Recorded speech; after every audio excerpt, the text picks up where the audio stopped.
I remember there was a time when we was kings and queens, prophets and rulers, judging the earth. But now we stuck at the bottom of the totem pole. Where did we go wrong as a people? I think our people need to understand this with a wake-up call and give them understanding on what's going on. So bring it. Early morning, rise up, open your eyes up, looking in the mirror, it gets no clearer. Cause we don't understand our own selves, drowning in sorrow with empty Hennessy bottles upon the shelf. Cause everybody wanna be a king, selling out their soul for this mean green cream thing. Paper chasing, but not facing the facts that as a nation, we all done got lax and letting the devil control us. And thinking like them damn Africans, they sold us. We in captivity because they hold us. Working hard with heavy burdens on our shoulders. Man, I thought we were some soldiers, but every second that I look, we getting creamed like Folgers. You see, the Lord done told us. So to me, there's no surprise on why they fold us. It's not cause our skin is dark and they don't know us. It's cause we stuck on that crack and that doja.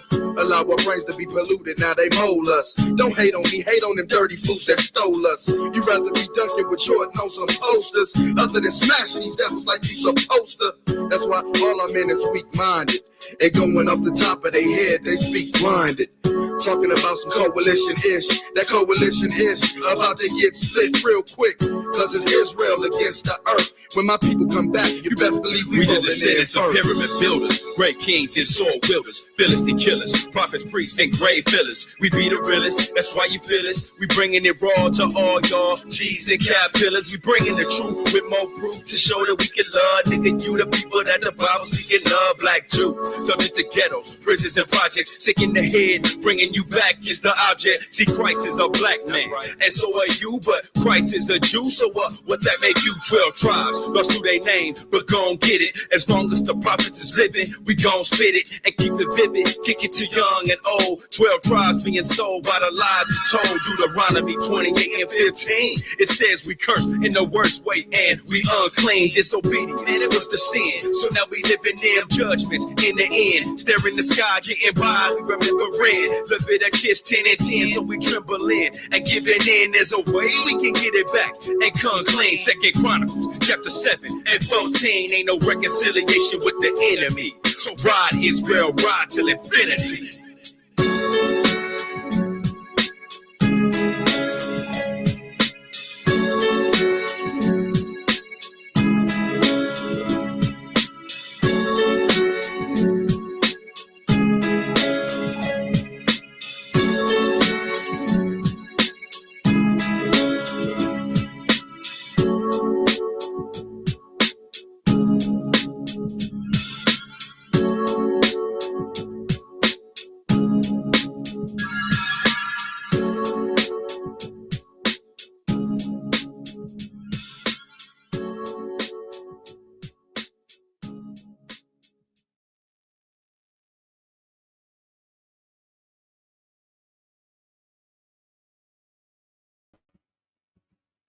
All praise, honor, and glory to the Most High. While Yahweh Shah, it's your brother IQAhmath. I acquire first name. IQ is all the same. We back. All praises. Another episode. DSTM. Don't shoot the messenger. All right. I just give the word. I just give it as I receive it. Don't shoot. All right. You know what time it is. Everybody that's popping up in here, man. All praises. Salute to y'all. Shabbat shalom to the house of Bayan. Shabbat shalom to my brother Ashar. My Northwest messengers, shalom to y'all. My sister Rosemary out there in London, shalom to you. Hashemai, shalom to you, sis. The Quab in the house, shalom. Sister Denise in the house, Kohaf in the house, shalom, shalom, shalom. Shalom to the house of Zakar, Shalak. Hoshai, my brothers out there in Jamaica, man, shalom to y'all. Look, you listening to that song, right? Early morning, rise up, open your eyes up. It's not early morning, especially for some of y'all in different time zones. But I thought it was kind of fitting in the spirit, man, making sure everybody's vigilantly aware of what's going on. And it's an old school song, man, because the brother said, you'd rather be dunking with Jordan on some posters. Jordan has been retired for like 15 years. So, brothers was speaking this word via the music scene for a long time, man. Many moons, many moons. All praise, honor, and glory to the Most High. Prayerfully, everybody's doing well, man. You could already see through the title, man. World War III alert. I know it always sounds redundant. Everybody keeps saying. If you really analyze and you see what's going on in the spirit, you see the players that's in the game. You see all of these particular peace talks that are constantly being happening, constantly winding up in failure. All of the nuclear powers are the ones who stepping up to the plate saying that they're ready to go to war. I think it's really more fitting that we say that, yes, these are more possible. It's more possible than not. All analysts are saying this, all ex-military, generals that's going on these particular podcasts, they're all saying the same things that we've been saying for years on end via the Bible. Now it's becoming a reality. They're all like, oh, yeah, this stuff is really real. We got to do something. We got to stop. You can't stop what's already been written. All right. Israel, not our people, the people that's fraudulently inhabiting our lands, the squatters, they're planning potentially to bomb Iranian nuclear sites in order to stop Iran from any particular attacks or anything like that. This is going against what America has proposed as them simmering down, calming down. The Israelis, the GMO small hats, man, they're going rogue. Benjamin Netanyahu's going wild. He wants to ignite World War III against the better judgment of the rest of the nations and those who are actually realizing that, they're committing acts of genocide, starvation, bombing the people of Palestine and whatnot. You see what happened with the unaliving, as they're calling it, the smiting. I'd rather use a biblical term instead of going along with the trends that everybody said. Unalive. No, listen, they got smitten.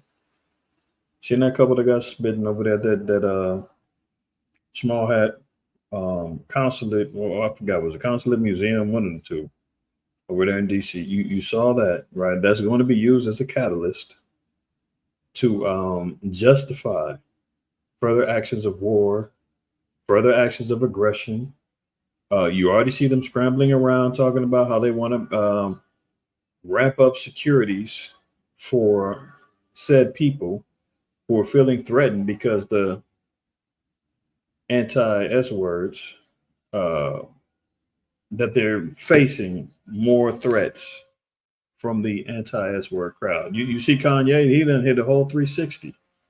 He's in rehab over there in Italy saying, hey, I'm sorry for all of my anti S word, comments and my attitude and my understanding. And he's backtracking, man. He's moonwalking, man, resurrecting Michael Jackson all over again. He didn't change this tune, right? America is in serious trouble, facing war on multiple fronts. Economically, you hear about this big, beautiful bill. What they're not talking about is it's pretty much a remix of Slow Biden's economic plans with some little additives, some little sprinkles that is going to increase the debt by trillions of dollars. So this isn't something where they're saving money. This budget plan wasn't a bill to save money and to help, quote unquote, make America affordable again. It's actually increased the debt. So we got a lot of things we got to talk about, y'all.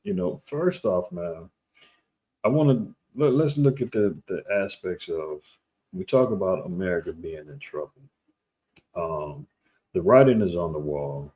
Y'all know it. I know it. This is why we come together every Shabbat, Most High permit, so that we can really dissect what's going on. Oh, you know what? I'm already here. Let's look at this first. Revelation 17.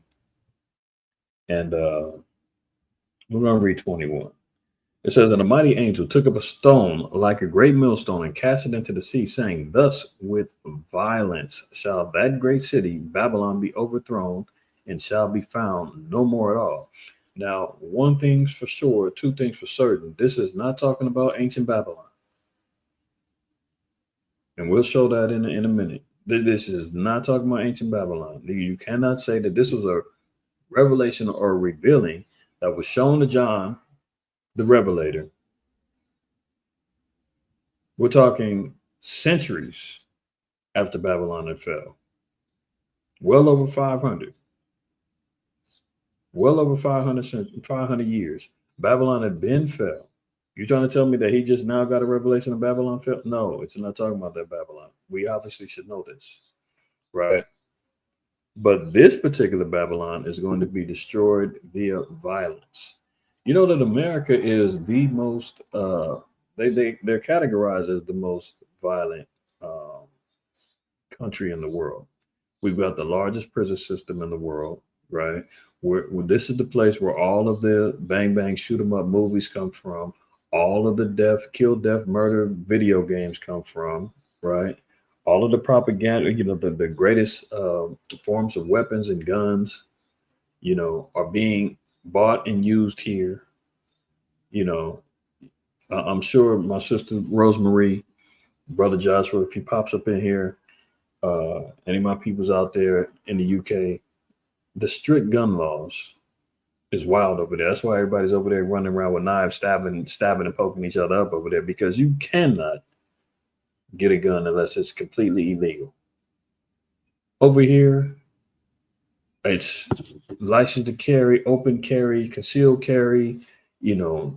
Cats is running around with AKs and Dracos in the front seat, riding shotgun with them. No pun intended. This place is going to be overthrown via violence. This is why we see the uptick with the quote unquote terrorist attacks and things of that nature, right? But that's not even the half of it. The civil unrest, you see what's going on. I mean, we talked about it a little bit last week, I believe, with Elder Rashof's class about are you ready to leave? With regards to, you hear the hashtag Black fatigue, right? Now, initially, Black fatigue was all based around brothers and sisters saying that they're fatigued with their oppression. They're fatigued with the injustices that happen over here in America. Black folks is tired, fed up, right? But it's been co-opted now via TikTok, and these internet influencers who are now jumping on saying, well, we're actually, the Black fatigue actually is, we're tired of the sottish behavior, i.e. the ghetto ratchet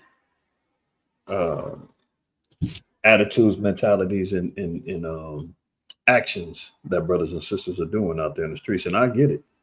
The Most High says that in Jeremiah 4:22 that my people are sottish children, meaning what? Dumb, stupid people. That's the Most High called us that. Why? Because we choose to do good. Matter of fact, let's go there real quick. There is an element to that. We got to own up to that. Our people definitely do carry ourselves as such, but that is not what the initial concept of it was. You see, it always gets taken and co-opted you're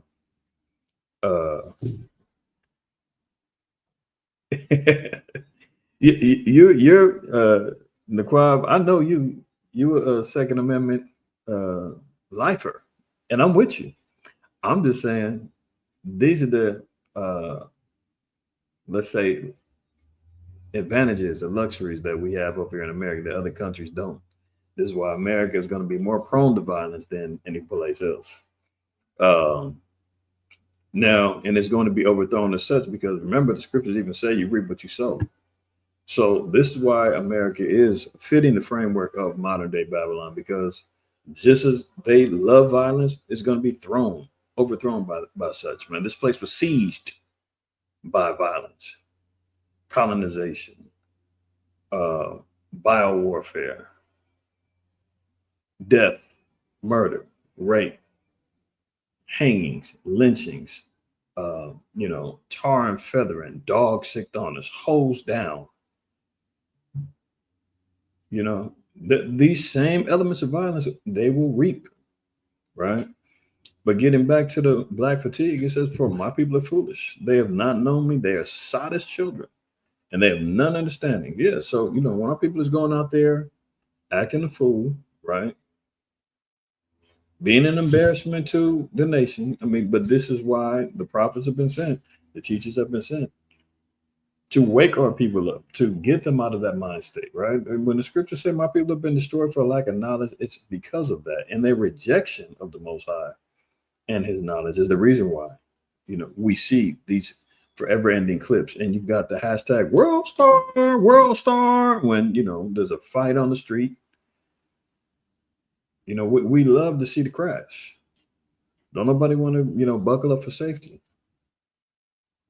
That's why the Lord said, my people are foolish. They have not known me. They're side children. I got black fatigue on both levels. I'm sick of seeing my people doing foolishness. But at the same time, I'm sick of this nation capitalizing off of it and creating a system of oppression that won't allow our people to see past the front of their nose. You understand what I'm saying? So it says they have none understanding. They are wise to do evil, but to do good, they have no knowledge. So yeah, we see that going down. So the Lord said, with violence, this great city of Babylon is going to be thrown down and shall be found no more at all. Let me get one more in Galatians 6, because I made mention of it, but let's just go there. Galatians 6 and 9.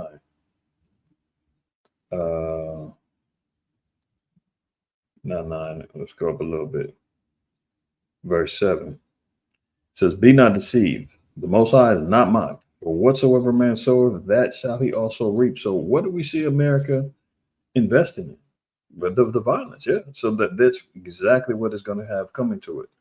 So when I say America is in trouble, man, because we haven't even talked about the incoming, you know, economic collapse that's you know, pending, you know, and mind you, everything is geared towards a 2030 climax. So while no man knows the day or the time, if you just put that as a measuring stick, 5-year measuring stick, that's what our oppressors are pushing for. They want the quote unquote great reset, everything to be in alignment by 2030. Everything from a full surveillance system to a changing of the monetary system, wars already cracking off, famine, plague. They want total slavery, all of that good stuff, right? 2030, they want everything changed. Now, be it up to the Most High. Scriptures even say, man, that time will be cut short for the elect's sake. So who knows? That's what they are intending. The Most High is a whole different, you know, power that can thwart any and all things that come to man's mind. But you know, these are the things that we're seeing on deck, right? So one thing that we do know is that this particular Babylon is going to be overthrown via violence. This is why America's, you know, the webbed hands of this, you know, this beast, man, is touched and clinging to everything known as violence. America's involved with the China-Taiwan situation. America's involved with the Russia-Ukraine situation. America's involved with the Iran Israeli situation. America's involved with the Iran and the Houthi situation. Israel and the Houthi situation. America's involved with the Hezbollah, you know, with the Hamas situation and Israel. America's involved with what's going on in Africa. You know, with the civil uprisings, and you're starting to see the uprisings of, you know, some particular leaders. What's that brother's name, man, over there in not South Africa, because we're going to talk about him, the president of South Africa. He came over here and had to sit down with Trump, man, and it went left. Ibrahim, if y'all know the last name of the cat, man, Ibrahim Traore.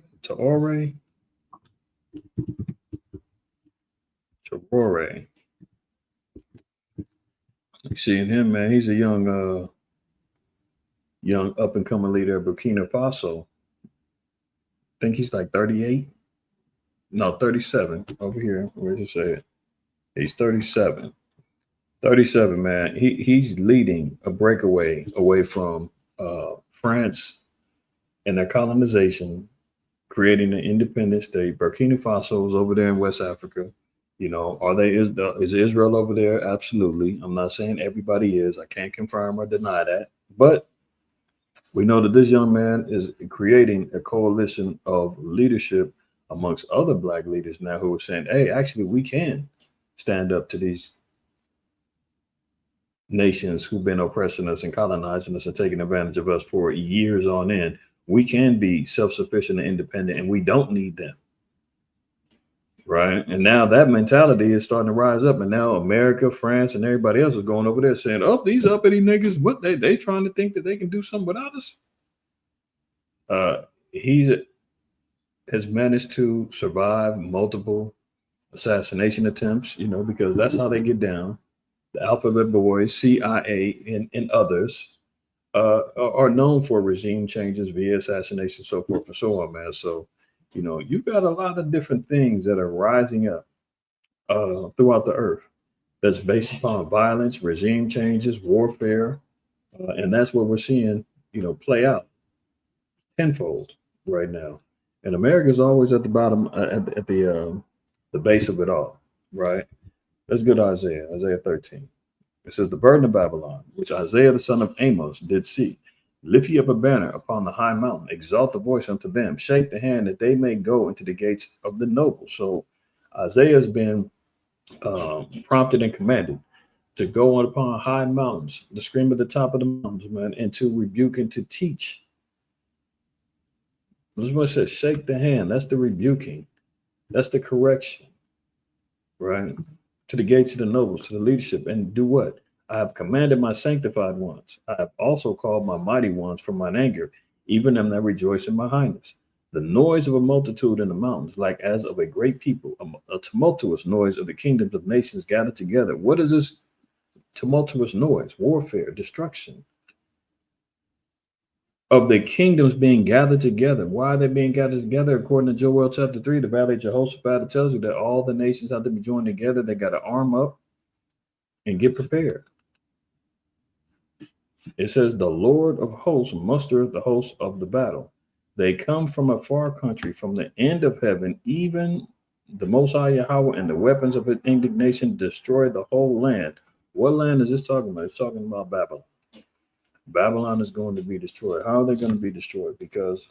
Why is it going to be destroyed? Because they have gone astray from anything and everything that's righteous according to the Bible, right? So when you're getting it all, you know, if we continue reading on down, this is really boiling down to the destruction of Babylon. And you see down here, and Babylon, the glory of kingdoms, the beauty of the Chaldees' excellency shall be as when God overthrew Sodom and Gomorrah. So how do we know? Hold on. How do we know? Matter of fact, let's read 17 down to 19, right? Because they're going to say, well, this is ancient Babylon. That was already done away with. Really? Okay. Verse 17, behold, I will stir up the Medes. Now, who are the Medes? The Medes are the offshoots of the Iranians or Iran. We'll go and show that in a minute, right? This is who we're hearing about right now, much of which the wars are jumping off about. You know, Iran is the biggest player right now and the biggest problem for America when it comes down to warfare as it stands right now. Next to Russia, Iran is really the biggest problem. And I've said it from time and time again, and even Agent Orange, he said it. He said the one nation that he can't, control, or the one nation that he's going to have a problem with trying to establish peace is with Iran, because theirs is more based upon religious zealousy as opposed to money, finances, anything that he can will and deal in his realm. He's like, they're not going for them same things. Now, they have a much more different approach. So the negotiations is like different. I can't, can't deal with them on them levels, right? So it says, behold, I'll stir up the Medes against them, which shall not regard silver, and as for gold, they shall not delight in it. That's why that you can't bribe them with paper. Money is of no object to them. They're not tripping about that. Their goals is much different. They want revenge. They want the Islamic Jihad. They want all that stuff. This is all quote unquote religious based. This is all what they believe is prophetic. They believe that they're the rightful owners of, the lands, and they want vengeance, and they want the domination of their particular branch of Islam to reign supreme. Silver and gold, they're not tripping about that. Sanctions, you can't, you're not swinging those sanctions against them, man. They're already involving themselves in the BRICS economy, dealing with Russia, dealing with China, dealing with Brazil, dealing with South Africa, dealing with, the UAE, so forth and so on. You're not going to bribe them. That's out. And that's why Donald Trump has been saying, we can negotiate a lot of different things, but the one things they can't have is they can't have nuclear weapons, because he knows once they get a hold of them nukes, it's over. He's like, look, we can talk about anything, but you can't have nukes. That's off the table. You cannot have that, because he's afraid of what will happen if they get a hold of him. But newsflash, there's been plenty of rumors that Russia's already stashed like 300 missiles over there. They have access to these things. This is why you're hearing about the Israeli forces are talking about bombing their nuclear facilities so that they can't utilize these things. Oh yeah, look at this. Their bows also shall dash the young men to pieces, and they shall have no pity on the fruit of the womb. Their eyes shall not spare children. So you know what goes down with them. When it comes down to warfare, when it comes down to slaughtering, they go old school. They don't care about women, children, men, doesn't matter. Their bows are going to dash young men to pieces. What are the bows? The bows are representing the missiles. The bows are representing the warfare that they're going to get a hold of. Remember, I talked about it maybe a year or two ago. They were saying that Iran, because this is the art of warfare that Iran, Elam, these Middle Eastern countries, that was their weapon of choice, right? The bows, the arrows, which is equivalent to now, missiles. Let's get that in a second as a 15 real quick, just so that everybody can see what I'm talking about.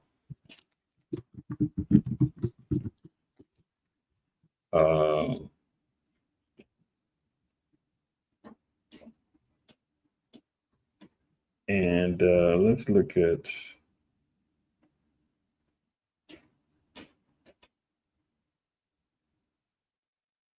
at verse 41. And this is a whole nother thing, right? But just to show you real quick, what is it talking about? All right, we'll read 40 and 41. It says, the great and mighty cloud shall be puffed up, full of wrath, and the star that may make all the earth afraid. What's that star that can make all the earth afraid? A nuclear bomb, right?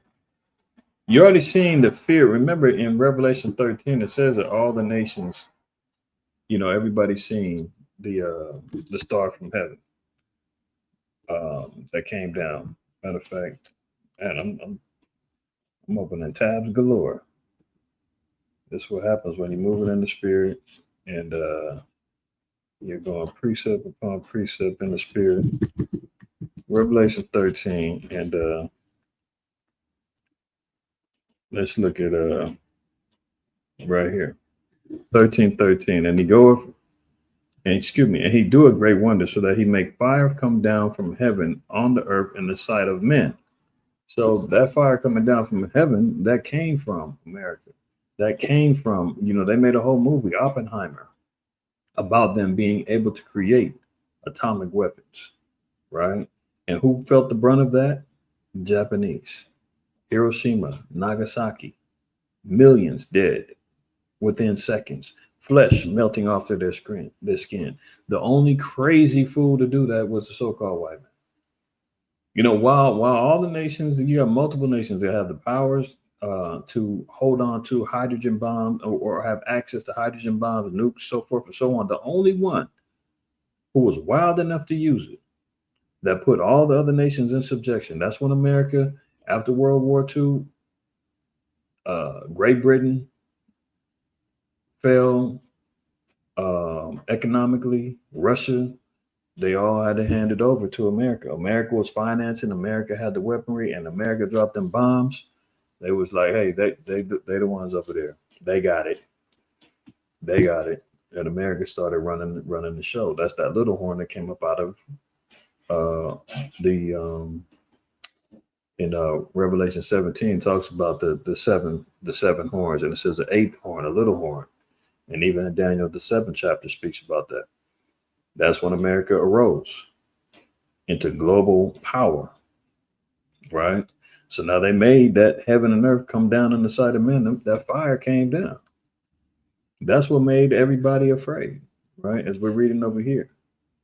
Back in 2 Ezra 15:40, the great and mighty cloud shall be puffed up, full of wrath, and the star that they may make all the earth afraid. Nobody wants to see that again, because not only is the destruction so heavy, but the recovery is damn near, I ain't gonna say impossible, but it pretty much creates a wasteland. Nuclear fallout. I did a video and a lesson regarding I believe it was something to the effect of America is gonna fall by fire, or America's gonna be destroyed. This is how America's gonna be destroyed, something like that. I can't remember the title. But if you do, I went into all of that stuff regarding the nuclear winter, how long it takes hundreds of years for the land to be relieved of nuclear fallout. Everything's defiled. You get animals, everything gets to mutating. It's completely uninhabitable. You can't inhale the spores. You get cancer. I mean, it's devastating. So that's why nobody wants to see that. Everybody would be afraid of that. It says, and them that dwell therein, and they shall pour out over every high and eminent place and horrible star, fire and hail and flying swords and many waters, that all fields may be full and all rivers with the abundance of great waters. So what are we talking about also? It says fire, hail. These are all spiritual destruction. But one thing we see here is flying swords. Well, what's a flying sword? In those times that Ezra is seeing, only thing that he can relate to is what he's seen at that time. Swords being used as weapons, destruction, cutting, killing, right? And these things are flying in the air. Well, what's that equivalent to now? What weapons fly through the air? Bombs, missiles. I mean, it's kind of simple to understand like that, right? And what they say, and they go steadfastly, verse 43, they go steadfastly unto Babylon and make her afraid, right? So now when we go back over here to Isaiah 13:18, that says these Medes, they're coming to what? Dash young men to pieces, have no pity on the fruit of the womb, I not sparing the children. Against who? Oh, verse 19, and Babylon, the glory of kingdoms, the beauty of the Chaldees, excellency shall be as when the Most High overthrew Sodom and Gomorrah. Well, this particular Babylon says they're going to be overthrown like Sodom and Gomorrah. Well, how was Sodom and Gomorrah overthrown? Fire, brimstone, destruction, right? How do we know that this is not talking about ancient Babylon? Let's look at this. This is one thing. You have the this is from a website called Biblical Archaeology, right? This is talking about the Nabonidus Chronicle, but this is really getting more into the histories of because you have also what's known as the Cyrus Cylinder. The Cyrus Cylinder was the archaeological findings of the historical events under Cyrus and his defeat of Babylon, right? The Nabonidus is who fell to Cyrus. So both accounts, various historians all say the same thing, that Babylon fell without a fight. There was no fire, brimstone. There was no flying swords. There wasn't no bomb and destruction. There wasn't a long, drawn-out thing. Look right here. It says, only a few years later, however, the Persian king Cyrus launched his invasion of Babylonia, capturing it in only a month. Does that sound like a long, drawn-out war? Does that sound like Babylon really put up a heavy fight in a month? 30 days, that thing was gone. You're talking about one of the major power of the earth, had everybody under subjection. To this day, Babylon still has influence from cultures, religious practices, paganism, you name it. A vast history like that. The next nation comes in, takes them out in a month. You would think they would have had a greater, a greater resistance than what they did. Let's look at this here. When did Babylon fall? In the meantime, the Persians to the east were growing in the power under the leadership of Cyrus the Great. In 549 BC, the Medes were defeated by the Persians, who then proceeded to conquer the territory around Babylon. Finally, in 539 BC, the city of Babylon itself was taken by the Persians. So 539, this is when Cyrus the Great came and took Babylon. Now, look here. The fall of Babylon marked the end of the Neo-Babylonian Empire. The momentous event has been recorded by a number of ancient historians, though due to inconsistencies, it is difficult to reconstruct the actual events that took place. The Greek writers Herodotus and Xenophon report that Babylon fell after it was besieged. So Herodotus, a noted historian, Xenophon, another historian, they said that Babylon got surrounded and got taken, besieged, right? On the other hand, the Cyrus cylinder, this is the archaeological recordings of Cyrus. He says in the Nabonidus Chronicle, which is what we were just talking about, that's in Babylon's records, and the Persian records under Cyrus, what did they say? Claim that Babylon was conquered by the Persians, what? Without a fight. Moreover, the Cyrus cylinder presents the Persian king as chosen by Marduk to capture Babylon. So we know Daniel, he gave prophecy that the Babylonians were going to be conquered. Now you got the histories coming from the Cyrus cylinder and the Nabonidus Chronicle. Both nations record and say, hey, the Persians just came in, whipped our feet. We didn't even put up a fight, man. You've got two noted historians, Herodotus and Xenophon. They both said that Babylon fell after it got, besieged and surrounded. So, as they say, the math ain't math. And if we're talking about old, ancient Babylon, they got destroyed like Sodom and Gomorrah, or they got overthrown with violence, so forth and so on. This can't be talking about the same one. Here's one more. In 539 BC, Persian forces invaded the wealthy, fertile empire and routed the Babylonian army to siege the strategic city of Apis on the Tigris River. A week later, the Persian army reached the walls of Babylon, the ancient world's largest city, and besieged it without a fight. Right? So 3 witnesses all saying the same thing. So, what we're reading over here in Isaiah, that there's no way you're talking about the same one. So this is another Babylon that's going to fall via violence, right? Isaiah 14. And let's read verse.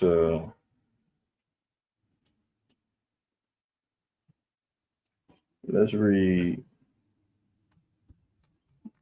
verse 2, right? Because once this happens, something is going to else transpire. Because remember, there was no chapters and verses when these were originally written, so you have to read it in succession. Read it in as it was written. No pauses. And now, notice it says, verse 22, and the wild beasts of the island shall cry in their desolate houses, and the dragons in their pleasant places, and her time is near to come, and her days shall not be prolonged. So that's going to be the end of Babylon, right? Continuing on, it says, for the Most High will have mercy on Jacob, and will yet choose Israel, and set them in their own land. And the stranger shall be joined with them, and they shall cleave to the house of Jacob. So once Babylon is gone, and the Most High's judgment takes place, and justice is served. Why? Because mercy was promised to Jacob. He's still going to choose Israel, and we're going back to our own land. Strangers going to come with us. Verse 2. And the people shall take them and bring them to their place, and the house of Israel shall possess them in the land of Yahweh for servants and handmaids, and they shall take them captives, who captives they were, and they shall rule over their oppressors. Well, Jeremiah 50:33 says Israel and Judah We're oppressed together. So, we've got to include the entire nation getting put back into our land, and we're going to rule over our oppressors. That's thus saith the Lord, right? Now let's look at um,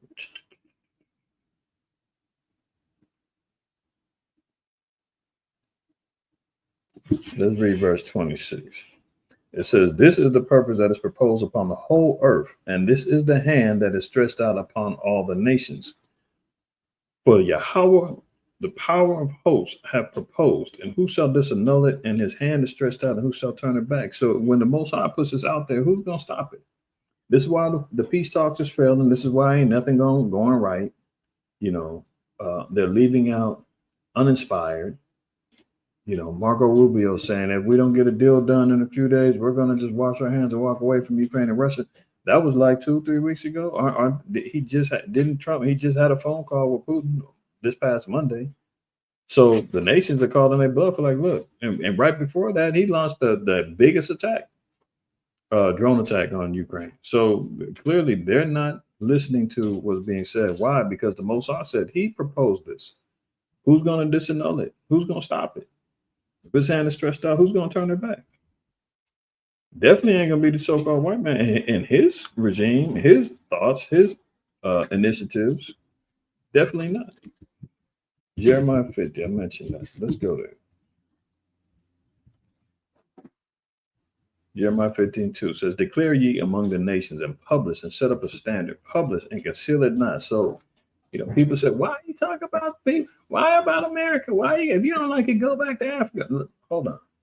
First of all, that ain't where we came from. Second of all, the Lord said that this must be declared. This is why you read in Jeremiah 28:8-9. It says that the prophets before and the prophets of old have prophesied against many countries, kingdoms, against pestilence and war, so forth and so on, right?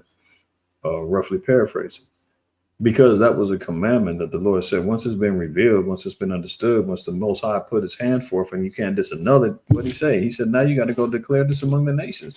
This is why brothers go out on the highways and the byways. This is why brothers turn on YouTube, Instagram, TikTok, whatever, and try to publish this and to declare this out to the nations, mainly to our nation, so that our nation can repent. Because we just got to read in Isaiah 14:2. That until these judgments happen, what was promised to Jacob and Israel cannot happen. All these things must come to pass, right? So it says, declare ye among the nations and publish and set up a standard. Publish. I mean, you can't hide it.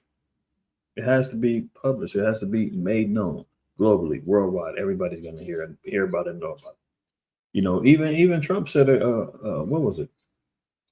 I think it was like at least a year or so ago while he was campaigning. He was talking about the Middle East war. And he was like, there are many prophets who have been talking about this going down and the end of the world and all of that. Like, who was he talking about? He was on Joe Rogan, I believe, on the interview. And he was saying that. Some of y'all might remember hearing him say that. If you do, throw 7 in the chat, so I'm not making up a revisionist memory. You remember him on Joe Rogan. There's an interview with him. I believe he was on Joe Rogan. He was talking about that there were prophets who've been talking about war in the Middle East and the end of the world. By how you remember? Okay. Who's he talking about? Joel Osteen? You think he's talking about TD Fakes? What happened to Creflo? I haven't heard from him in a while. Who's he talking about? The local preacher that's got the church next door to the liquor store? Is he the one been talking about it? Come on. You know who. Now what's it say? Declare ye among the nations and publish and set up a standard, publish and conceal it not. Say, Babylon is taken, Baal is confounded, Merodach is broken in pieces, her idols are confounded, her images are broken in pieces. This is the end all be all, that the destruction and the end of this modern Babylon, this great city, is going to come to a closure. Verse 9, for lo, I will raise and cause to come up against Babylon an assembly of great nations from the north country. So when you're looking at the regions, you would consider Eurasia, from uh, Russia, Iran, China, all of these particular nations, they're all going to be coming together as an assembly of great nations. You start hearing about the despising that a lot of these nations have against America right now. Remember a couple of years ago, I showed you the article of the prime minister of Turkey said that, man, everybody hates America, but they just tolerate it because they have to deal with it. But don't nobody like America. And you're seeing that play out even more, especially with the face that represents America right now. He's not the most beloved, as many of us know. The face of the nation is not the most beloved. You know what I'm talking about, the orange guy. Yeah. So the nations are all going to be gathered against him. What does it say? And they shall set themselves in array against her, not in alignment, not in agreement, against her. From thence she shall be taken. Their arrow shall be as of a mighty expert man. None shall return in vain. This is why you see 100 and what was it? 100 and I think they said $158 billion being invested in the Golden Dome. You heard about that? That was part of the budget plan that just got passed. $158 billion to try to stop this. Remember, we just got to reading it. The Most High said, who's going to disannul it? $158 billion Golden Dome plan is not going to stop this. Why? Because the Lord said, none shall return in vain. Them arrows shall be of a mighty expert man when it's coming from Russia, coming from China, coming from Iran, coming from India. You got all these nations, man, nuked up and ain't playing games. And they're going to come with the Spirit of the Lord and not going to be able to do nothing about it because he put it out there. The Spirit's going to be on them and they're going to have to do it. Verse 41, behold, a people shall come from the north and a great nation, and many kings shall be raised up from the coast of the earth. So there's going to be a conglomeration of nations that rise up. Which one sets it up first? Is it going to be China? Is it going to be Iran? Is it going to be, Russia? We don't know. But as of right now, it's seeming as though Iran is going to lead the charge. Iran is the most feared that, America's got to deal with. Verse 46, at the noise of the taking of Babylon, the earth is moved, and the cry is heard among the nations. So when this place falls, the big bad bully, America falls, the nations are going to say, oh, wait, we don't stand a chance. It's over. Right. How do we know that Iran is going to be the biggest proponent? Look at this. This article from 2023. How the U.S. military lost a war to Iran in a simulation, that is. So, of course, they're going to, throw that in. It was just a simulation. It was a war game simulation. It wasn't real. But they ran it back twice.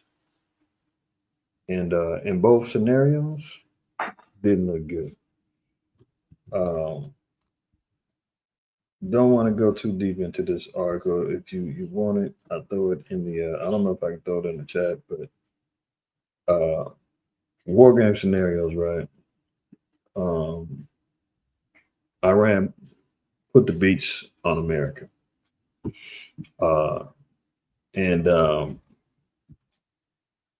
This is why Agent Orange is saying you can't have we can talk about anything but news. You can't have the thing. No way. This is why they try with the sanctions. This is why they try everything they can to try to disarm and take them down. They ran this in like early 2000. This simulation. Yeah, here we go. 2002. 2002, the Pentagon convened a fictitious war game to test a future enemy equipped with advanced technology and tactics. Dubbed the Millennium Challenge, the congressionally mandated exercise pitted the, quote, blue U.S. team up against the red Iran-like Middle Eastern team, set in a time frame 5 years in the future. So they were saying that this is going to take place around 2007, right? The warfare practice involved both live exercises and computer simulations, which cost approximately $250 million. The games grew to encompass 13,500 service members participating from 17 different simulation locations across several training sites. Within a matter of days, the red team sunk 19 blue The red team, that's the Middle Eastern team, that's Iran, sunk 19 blue team ships and rendered its carrier battle group ineffective. While the rules of the game remain controversial, its outcome emphasized the detriment of group thinking and the power of innovative asymmetric warfare. So, post 9/11, this is what made them, develop this war game scenario to kind of see where do they stand at if they have a chance. And the end all be all was like, no. So this is why America's running scared about this, right? Now, it did say that a conglomerate of nations was going to come up against it. Now, if through their own technology, they've been acknowledging defeat, what's going to happen when this goes down? Revelation 17:16, and the 10 horns which thou sawest upon the beast, these shall hate the whore, and shall make her desolate and naked, and shall eat her flesh and burn her with fire. So this whore, again, is America. We see the end all results of it being burned, just like Sodom and Gomorrah. An assembly of nations is going to come against it. Why? Because they're going to hate and start despising the practices and the oppressions that they put on all the nations. You see him already running around, laying down all these sanctions. Remember the 10 horns. This is representations of the EU and NATO. Now, what did he just recently do? He just laid down heavy tariffs on the EU. I didn't even include that in here, right? But let me throw that on here real quick.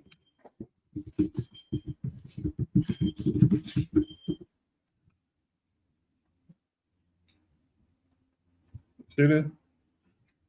Week in politics. Trump's budget bill passes the House. Call for 50% tariffs on the EU. They're not happy about that. Trump says he's not looking for a deal with the EU. That was just a day ago. So now if we're seeing a divide between the EU, we're talking about the European Union, there's various different names that the 10 horns can go into. Can go into NATO, can go into the EU, the European Economic Community. I've talked about how we make the correlation between the 10 horns. The original, EU had 10 national partner.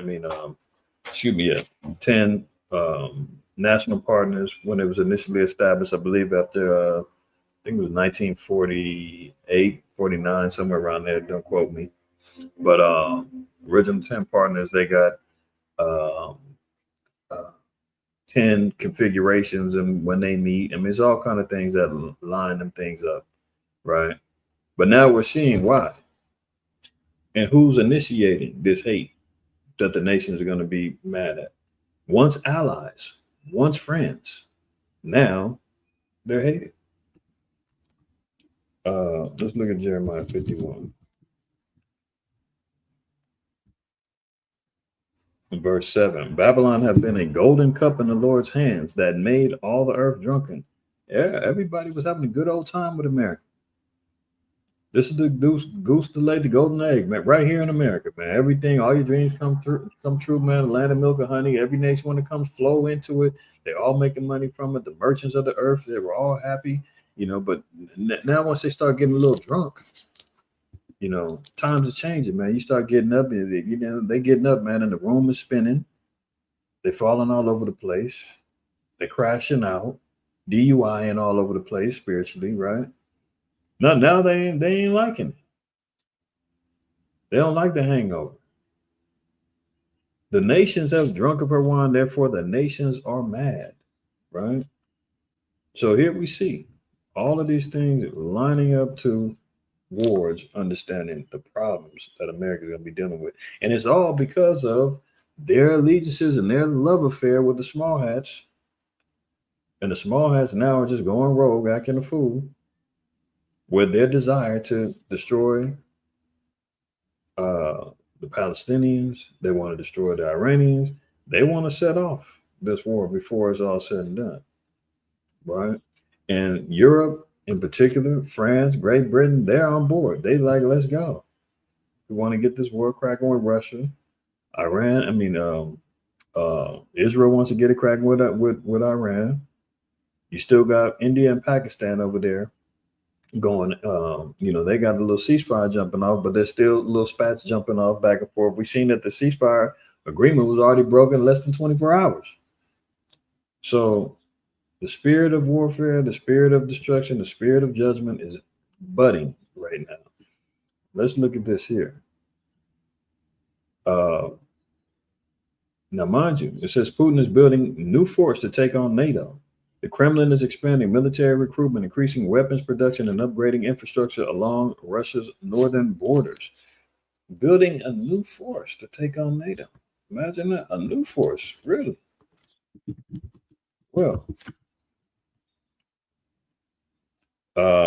let's close up. Close that one.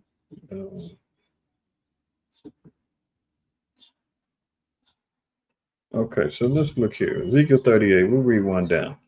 And the word of Yahweh came unto me, saying, Son of man, set thy face against Gog, the land of Magog, the chief prince of Meshech and Tubal, and prophesy against him. So, now, how do we know that this is Russia, right? Now it says, Son of man, set thy face against Gog, the land of Magog, the chief prince of Meshech and Tubal. So, when you're dealing with this, right? Let's just look at a map. Hopefully, hold on. Okay, so this is just a basic map that we can kind of visualize these land masses at the time, right? Now, over here, we're talking about Eurasia, right? Otherwise, biblically was known as Asia Minor. You got Magog. This is all Russia, and it's provinces now who created their own nation states, right? Look who's over here: Pakistan, India. We see the warfare jumping up in between these two. Persia. This is Iran, right? You got Rosh over here. This is also known as Russia. I'm gonna show you why they acknowledging that. But Gog, Magog, this is all talking about Russia. Now, Gog is explaining, it says that this is a chief prince, right?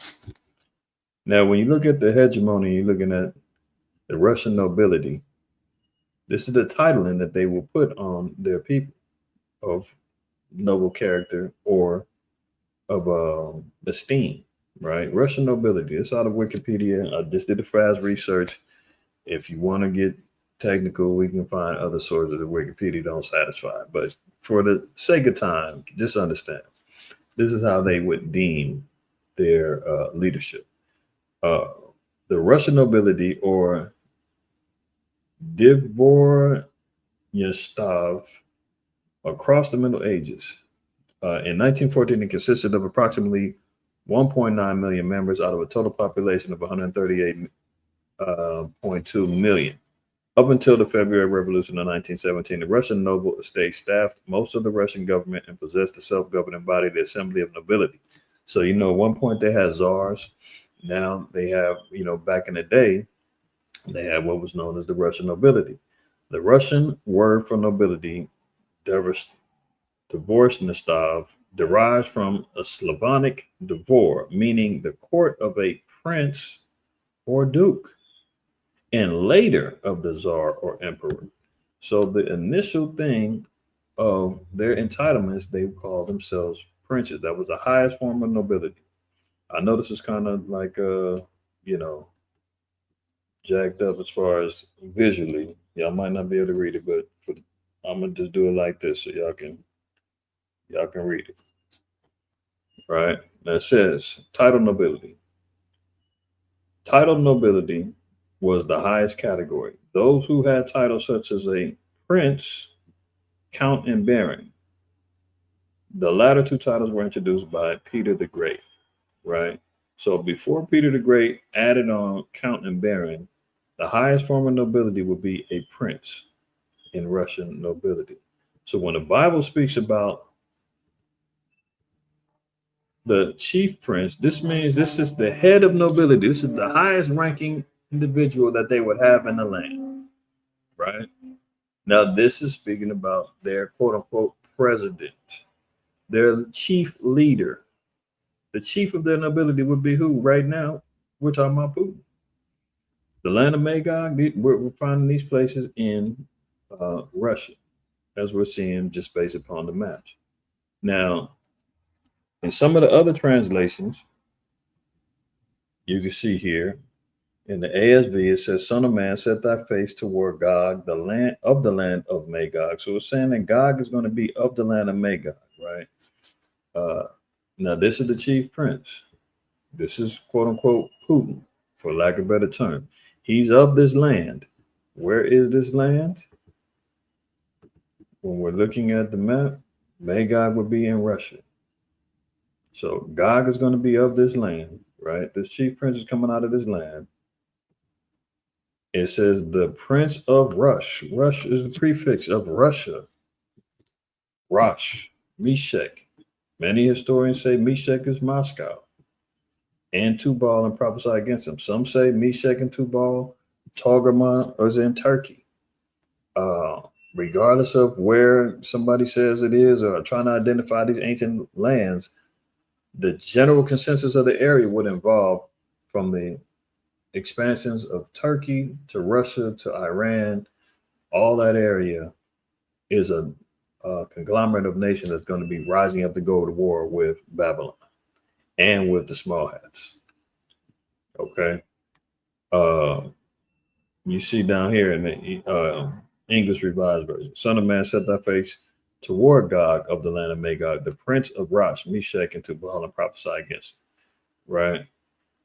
"Son of man, turn to Gog of the land of Magog. He is the chief prince of the nations of Meshech and Tubal, prophesy against him." You know, so when you see some of these other translations, when you see the land of Rosh, see the New American Standard Bible of 1977 says, "Son of man, set your face toward Gog of the land of Magog, the prince of Rosh, Meshech, and Tubal, and prophesy against him." So, you know, that should be kind of clear who we're talking about here, right?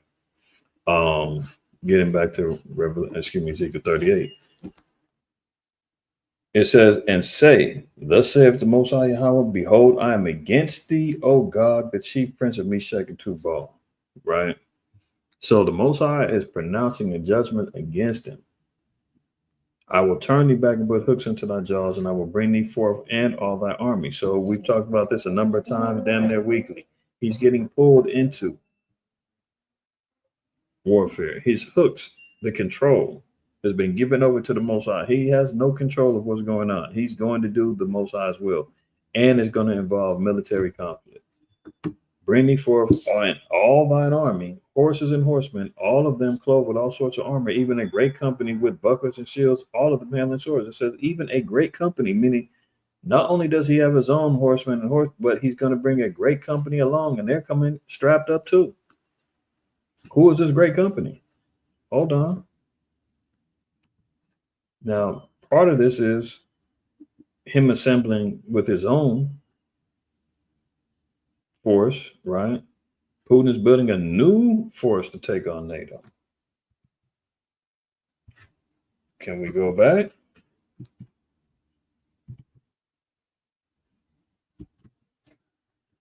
So here he comes, bringing forth all his army horsemen, all of them clothed with all sorts of armor, even a great company with bucklers and shields, all of them handling swords. Who's coming along with him? Persia, meaning Iran, is going to be part of this great company, right? So when this thing jumps off, we know what side Putin is standing on when and if the flame gets ignited. Iran against America, Iran against Israel. Russia knows what side of the fence they stand on because they are going to be employed to help them. Ethiopia and Libya with them. So we're seeing North Africa, we're seeing, we talked about relationships between Russia and these particular nations. They're solid with them. Literally, Ethiopia, Libya, they're riding with Putin. They get support from Russia economically, militarily, so forth and so on. The relationship is clear. All of them with shield and helmet. Gomer and all his bands, the House of Togarmah and of the North Quarter. So we're talking about elements of Eastern Europe and Turkey. being involved in this. Turkey's already made its stance. Turkey's broken away from the EU. They don't want no parts of it. Let's see real quick.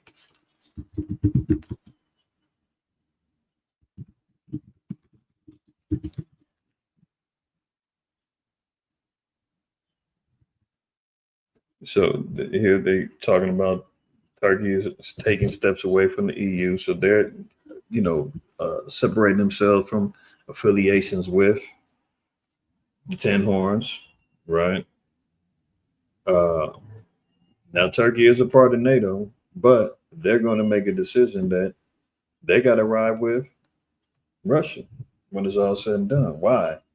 Because verse 7, be thou prepared and prepare thyself, thou and all thy company that are assembled unto thee, and be thou a guard unto them. So Russia, it has to look out, protect, arm up, and create provisions for them to help them in this warfare, right?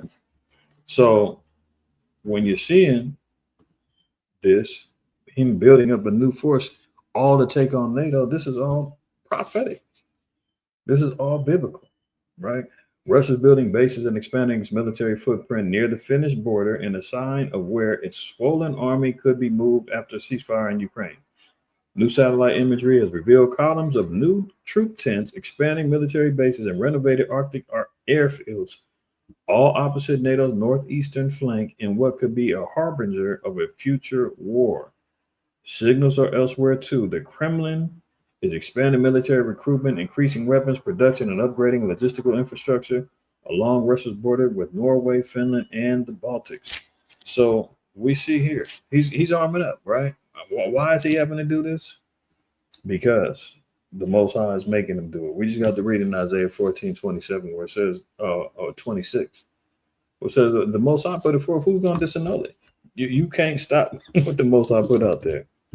That's a fact. That's over with. 2 Ezra 16, verse 13, it says, for strong is his right hand that bendeth the bow, and his arrows that he shooteth are sharp, and shall not miss when they begin to be shot into the ends of the world. So when we're talking about third woe, we're talking about world wars. This is all coming from the Most High, because it says these things are going to be shot through the ends of the world, man. The whole world is going to be dealing with elements of war turned upside down, because the Most High said once his right hand bends that bow, his arrows get shot, the sharp, they don't miss. There's no mistakes with the Most High, and they're going into the ends of the earth, all over the world, right? This is why we're hearing about the drummings up of quote unquote world wars, 3 to be exact, right? So Putin's building up a new force. He's getting ready to take on NATO. All right. Look, new intelligence suggests Israel is preparing a possible strike on Iranian nuclear facilities, U.S. officials say. So the U.S. is getting word that, the small hats are trying to, preemptively take out nuclear facilities with Iran. Meanwhile, trying to spoil any particular, quote unquote, negotiations that Trump is trying to do. Can you imagine? You've got a friend of yours, a little brother or whatever, and he's been getting bullied, let's just say, and you go over there and say, I'm gonna go talk to him, man. We're gonna try to work this out and stop this. And your little brother goes over there and kicks him in the shin, bites him on the arm, doing whatever to make him upset again and keep the beef going. So this is essentially what the small hats are over there doing. Trump is over here trying to get these little negotiating talks about the nuclear arm, the nuclear talks and energy talks with Iran, and possibly adjusting these sanctions that they got. And meanwhile, small hats is over there talking about we getting ready to bomb on them. What's that gonna make? Iran's gonna back away and be like, oh hell no, you're trying to set me up. You want me to look this way so you can bomb to the left? We're not doing that. So that's getting sabotaged. So the U.S. is getting word that this is going to go down or possibly go down. The U.S. has obtained new intelligence suggesting that Israel is making preparations to strike Iranian nuclear facilities. I've been hearing these Iranians getting sensitive because you ain't saying Iran instead of Iran. Who cares, right?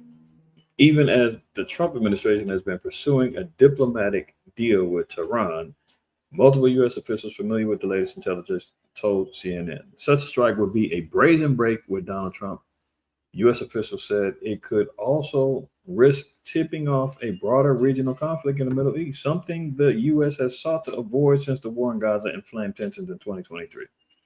So the small hats is going rogue. They're not. They want war. They have an obligation. Well, America's got an obligation to jump in and help them when and if things go down. Trump has never, not once, disassociated himself. He's pledged allegiances just along with every other president, and bowed down to the dusty yarmulkes of the small hats. Right? They do it all. He's right in line with them. So if all hell breaks loose, he's got to go back and help defend them. Remember, they have the right to defend themselves. Meanwhile, they're out here on the offensive. But look who's going to get the blame. Iran says it will hold the U.S. responsible for any Israeli attack on nuclear sites. So notice how the shift of blame completely jumps over who actually did it to focus on America. Why? Because that's what the Mossad said is going to happen. If America is fitting the framework of modern day Babylon, all roads lead to here when it comes down to destruction, when it comes down to the initiation of World War III. You can sit back and say, well, we didn't do it. The Israelis did that. It does not matter. The Mossad said Babylon is going to get the brunt of it. Babylon's going to get it. Now, don't get me wrong. The small hats, they're going to get obliterated too, because that land has to be purged and cleared. I believe it's in Ezekiel 35. It speaks about that, along with 38 and among other scriptures, right? So it says Islamic Revolutionary Guard Corps also warned that Israel will receive a devastating and decisive response if it attacks Iran.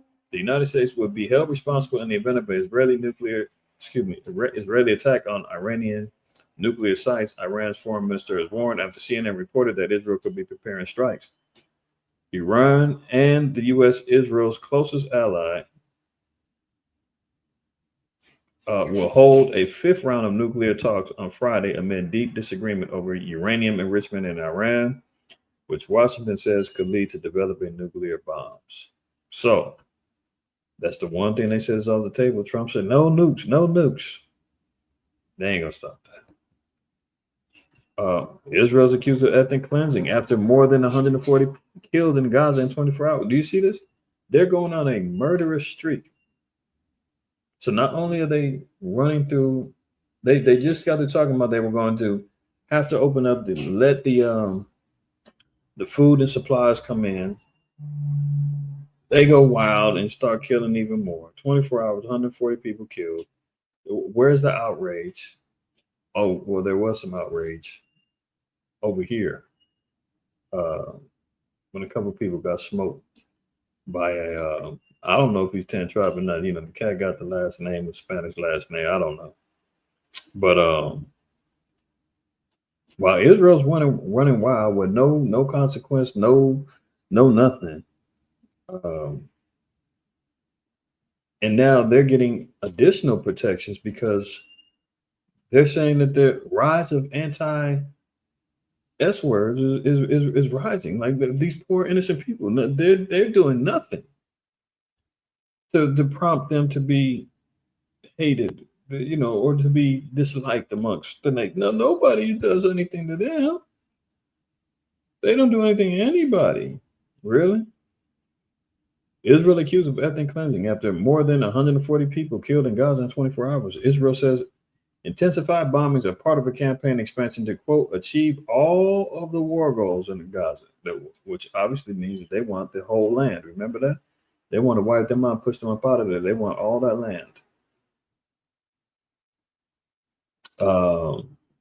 Israeli strikes in Gaza have killed more than 300 people since Thursday. Palestinian health officials said one of the deadliest periods in the war since ceasefire talks broke down in March. The intensified bombing campaign came as Israel's total blockade on humanitarian aid has prompted fears of a famine in the Palestinian country. Yeah, they talking about kids, women. If they don't get some food over there in the next 24 hours, people are going to start dying of starvation. They're blocking out humanitarian aid of giving food. That's a war crime. But guess what? They get away with it. They get away with it, right? I thought there was a warrant out for Netanyahu's arrest. But what happened to that? Let's move on. You know, but let you drive down the street with a busted tail light and you got a warrant out for some parking tickets. Your black bus going to jail, and your car is getting impounded. These cats is out here, man, causing famines, multiple murders and deaths and kills, and bombing refugee encampments, unwarranted, the whole nine. Warrant goes out for their arrest, man. They traveling from country to country, going on public speaking engagements, cameras on, teleprompters blasting, and no arrest made though. You tell me this place ain't wicked as hell, man. You tell me that the earth don't need to be cleansed. You tell me that there isn't a systematic favoritism that goes on. I mean, you can't. You park your car on the street, man. You got 3 parking tickets, man. You getting a boot on it, and your car is gone. You wake up in the morning just trying to go to work to go slave because you can't pay the damn ticket. You out of here. They getting warrants for war crimes and nothing.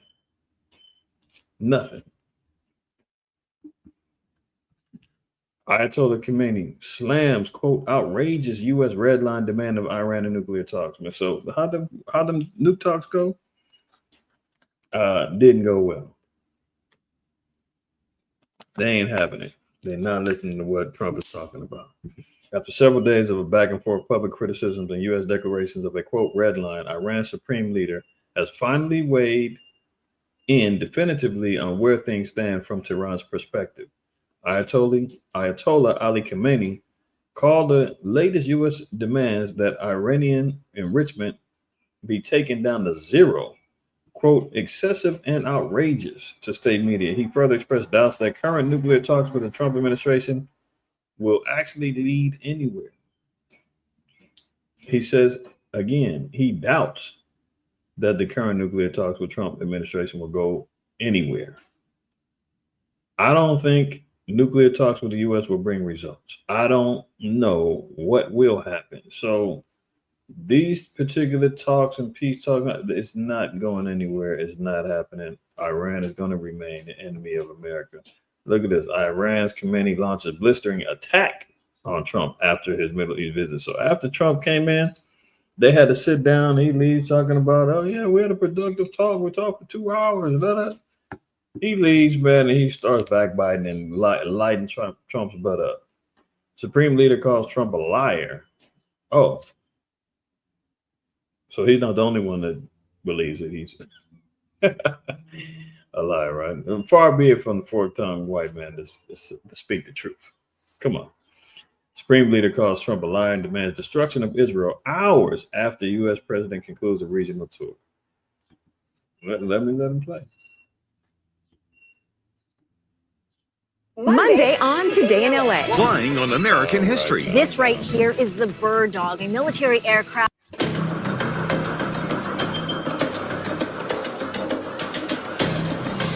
Now, mind you, I mean, he's Persian, right? But, you know, a lot of these guys, man, are Ottoman Edomites under the auspices of being Persian. You know, you can see. I don't have all the proof of his lineage, but you know, you look at him. He don't look too much different than, you know, your average small hat walking around here, or he might fit up in the Appalachian Mountains or somewhere over here in Virginia. But you know, let me go.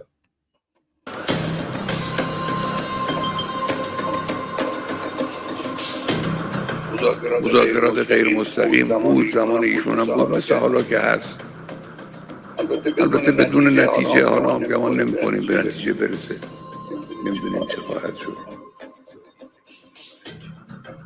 طرف آمریکایی که در این مذاکرات غیر مستقیم So he said, first he said, he don't think this negotiation is going to go anywhere, but we'll see.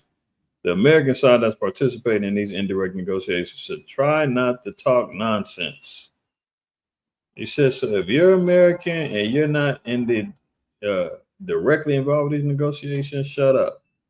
Because otherwise, there's a lot of people that's talking nonsense on the sideline, instigating things.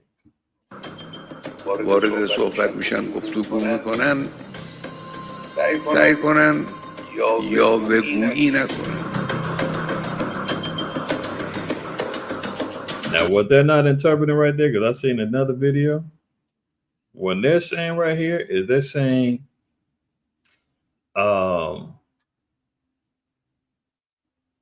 they're calling for the destruction of Israel, America, and something else. But they're saying it DEATH. You gotta be careful with YouTube, right?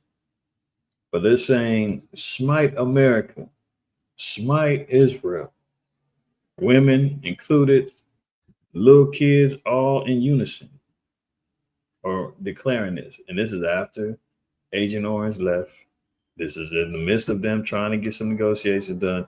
So it should be clear that that's not happening. Thus saith the Lord.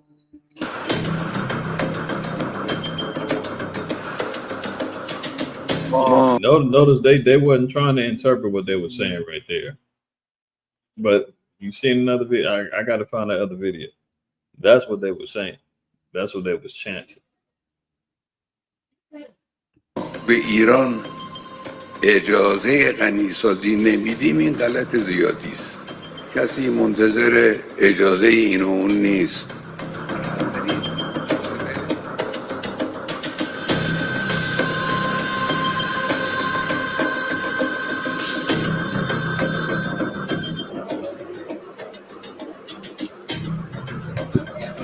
Well, you can see why it's clear that they don't want to give them that.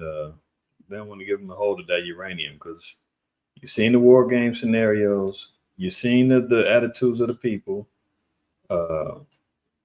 Matter of fact, let me see if I can find that headline article real quick.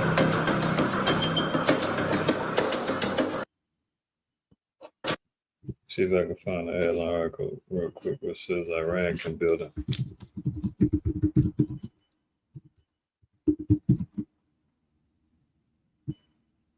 Let me see. How long?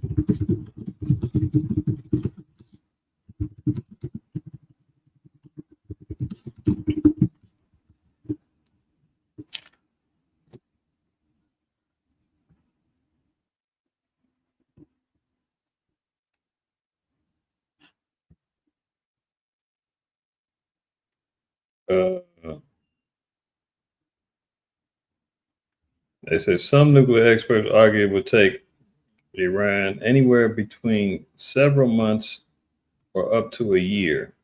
But China's experience, what's going on with this thing? Anyway, but China's experience, they want me to get up out of here. But China's experience shows that Iran could build a bomb much faster, in as little as 3 to 5 weeks. Yeah. 3 to 5 weeks. They could be up and running. And they've got who to get their back and help them? China, as Trump would say. China. So this is where the fear comes from. This is why they don't want them to get a hold of them things. Right? So there's been, let me see if I can find that also.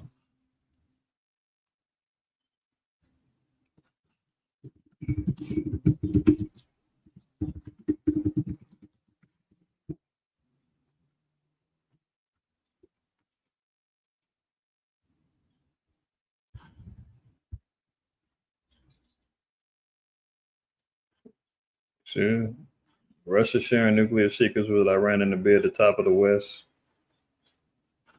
I seen another thing which said they were stashing like 300 missiles or bombs over there.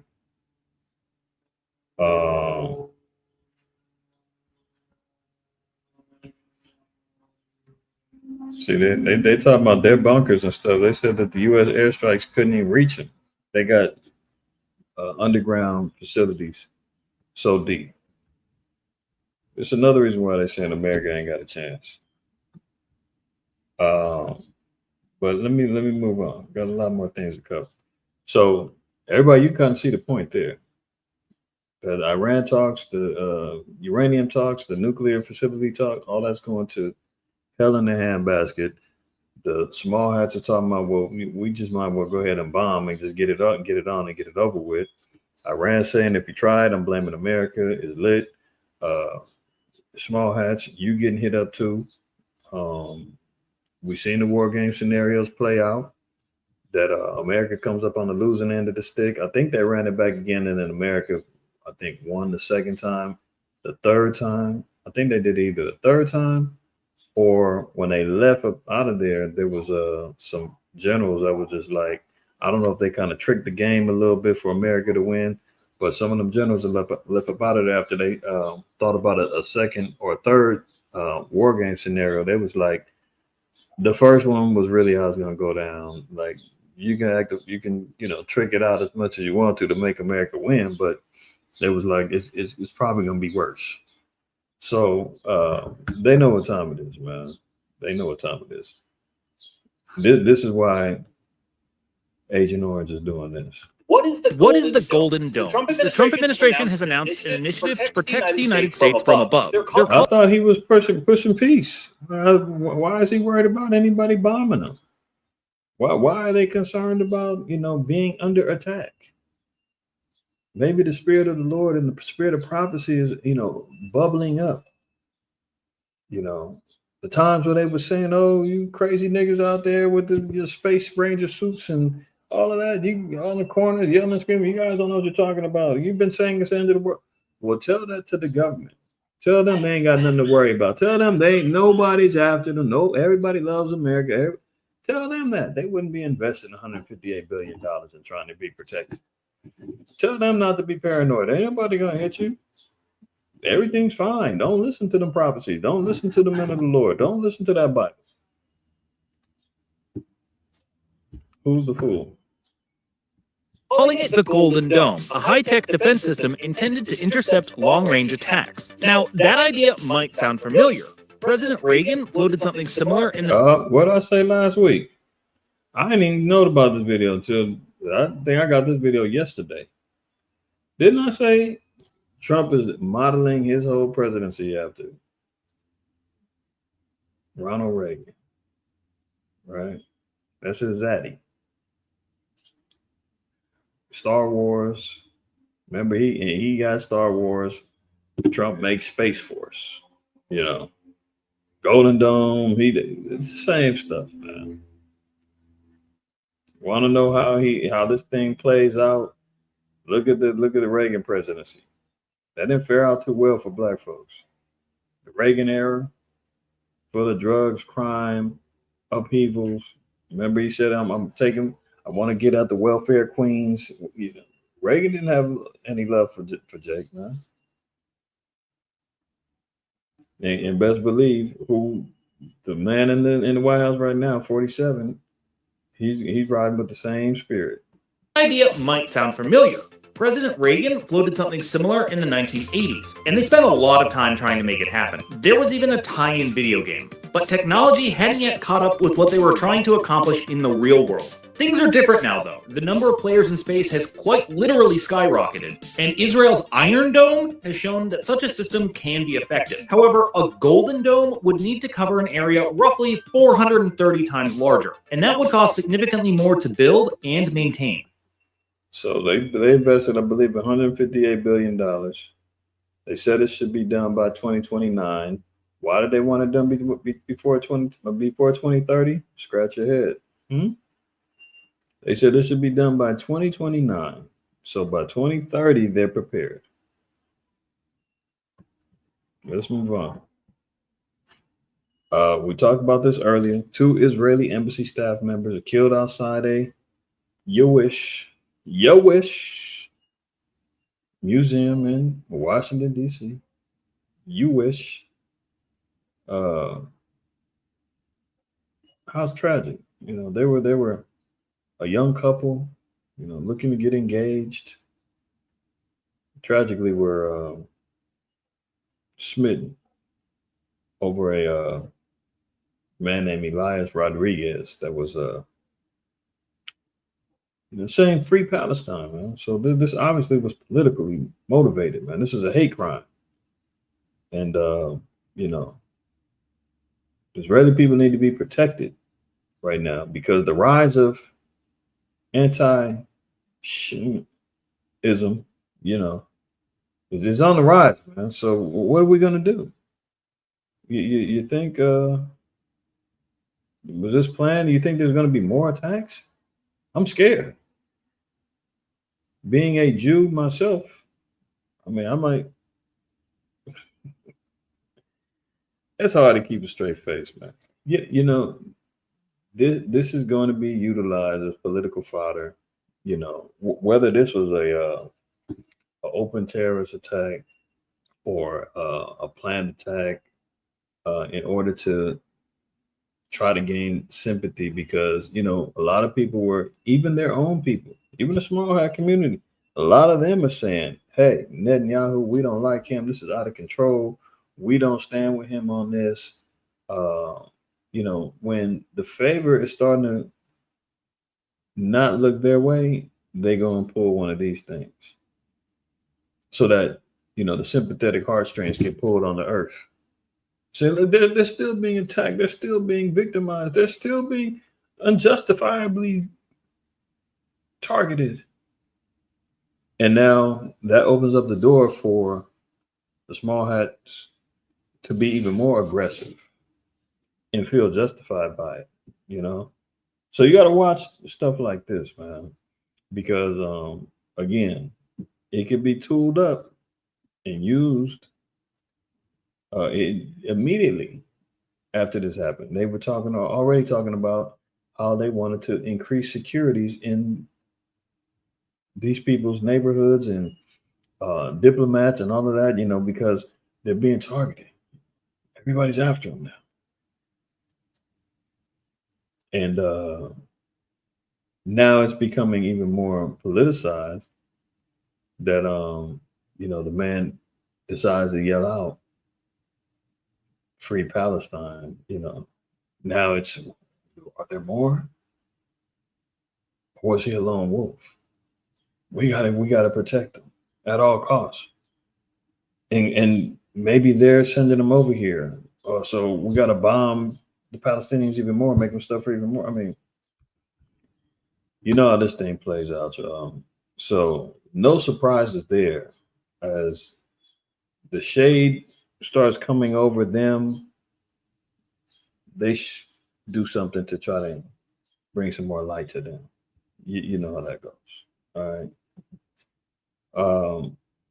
Oh, look at this. Marco Rubio warns Syria is weeks away from collapse and full-scale civil war of epic proportions. Oh, didn't we just talk about this last week?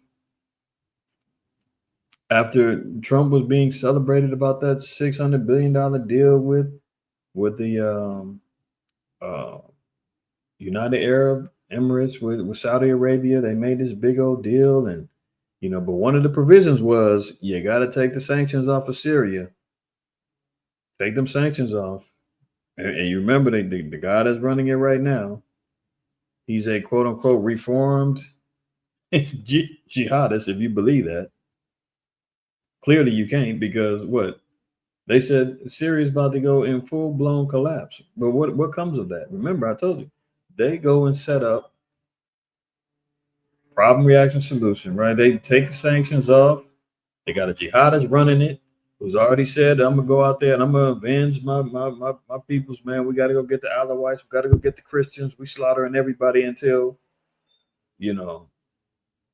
we're running things according to Sharia law or whatever they're doing.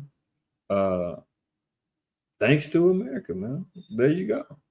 Secretary of State Marco Rubio told lawmakers Tuesday that Syria may be weeks away from plunging into another civil war or collapsing altogether. You think Trump took that into account when he signed that deal about that $600 billion? He didn't give a damn. He was like, hey, money talks, BS walks, and I don't give a damn about them. They can die. It doesn't matter to me. Once it gets out of control, we're going to have to jump back over there and play the good guys and say, we're going to go over there and bring civilization back because they're out of control. I mean, they did the same thing, Afghanistan, all over the place, man. They constantly running the same old playbook. This time, though, America they made some bread off it. Remember, in Afghanistan, America was over there allowing the poppy fields to grow and the heroin trade to jump off, man. They was getting the oil. Meanwhile, no weapons of mass destruction or nothing. As long as America can profiteer off of it, lives don't matter. Land masses and the capturing of land, so forth and so on. And that's what the bottom line is, right? So here we see, reading down here, it says, quote, it is our assessment that, frankly, the transitional authority, given the challenges they're facing, are maybe weeks, not many months away from potential collapse in a full-scale civil war of epic proportions, basically the country splitting up, Rubio told the Senate Foreign Relations Committee. So who do they have to think about that? After the sanctions taken off, man, all hell breaking loose. Now you can let the Saudis can go back and they can fund the Syrian armies and do whatever they need to do, man. There you have it. There you have it. Said it last week, and then this article came out May 20th, which was Tuesday? We talked about it Saturday. So boom. Carrying on. Russia launched the war's largest drone attack ahead of Putin-Trump call, Ukraine says. So, the calls for peace that played out. Remember, I think it was just this past Monday, Trump sat down. That was supposed to be big news. I'm having a phone call with Putin, man. They both got out the phone. Said it's about a two-hour conversation. Oh, it was good. It was good. Meanwhile, man, Putin had launched his biggest drone attack right before the phone call. They left about it there. No peace deal, no ceasefire, no nothing. Everything remains the same. Let's not watch the foolishness or get caught up in the lies of Trump acting like he's out here, getting on the phone, calling shots, making people submit. That ain't happening. It ain't happening. All right. Did anybody see this? Fallout after tense confrontation between Trump and the African president. Now, mind you, this is known as the Fight House now. Because what happened when Zelensky came over there trying to talk some peace and negotiations with Trump? They got to barking on each other. Oh, so they sat down here, man. I watched a little bit at the beginning of it. Trump is sitting over here,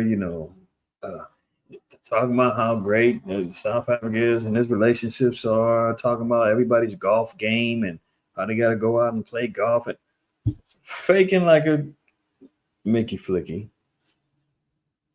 Because once they got to the heart of the matter, because remember, Trump was over here opening up the doors for the quote-unquote white refugee farmers from South Africa because they're being genocided over there. And, so you got a chance to holler at the president and see what they're talking about. Let's see what happens. The future of trading is here. Now, mind you, on Robinhood. It's kind of hard to President Trump's Oval Office speak on some of these things because, I'm in defense of my people. I'm in defense of Israel all day. Now, the fact that we're scattered throughout the four corners of the earth, there are remnants of Israelites living in South Africa. I remember some years ago, man, I had some dealings with a brother over there, and he was giving me like the history of the Zulus and some of the Mandinkas, some of the other tribes over there, man, and how their connection with Africa is, how they migrated from West Africa and so forth and so on. So, he gave me some good history on it and some, his representation of the scriptures regarding it. Some of it made some sense. So, help open my eyes up a little more, even to understanding who could be Israel over there. But nonetheless, Israel is over there. And so I'm taking it from that perspective. Let's see what's going on over there. Confrontation with the president of South Africa, where Trump made false claims about a genocide against white farmers in that. False claims already. Okay. Didn't the president of Iran, the Ayatollah Khomeini, say that Trump's a liar? Now ABC News is saying it. There's a lot of people saying he'd be out here lying. That country. Chief White House correspondent Mary Bruce has the story. Good morning, Mary. Good morning, George. Well, this really was a stunning scene in the Oval Office. In a confrontation produced for the cameras, President Trump lecturing the South African president and spreading those unproven claims of genocide. This morning, fallout from that Oval Office ambush. President Trump amplifying false claims that South Africa is engaged in genocide against white farmers. South Africa's president, Cyril Ramaphosa, came to the White House hoping for a fresh start. We want to advance more trade between the two of us. But President Trump had other plans. They say there's a lot of bad things going on in Africa, and that's what we're going to be discussing today. Trump did. So he called a shot. Ramaphosa says, look, we want to talk about trade and let's get some business done. Trump is like, no, I want to talk about white folks. I want to talk about what the bad stuff that's going on over there. Now, mind you, the president of South Africa has been on record saying, yeah, we need to get that land back. And we're not asking, we're not buying it, so forth and so on, right? Because you got to imagine,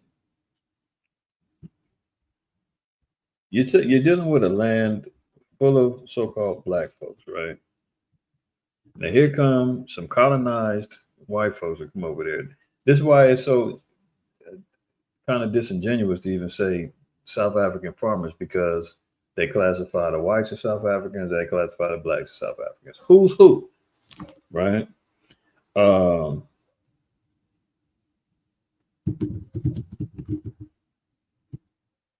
Let's see this. What?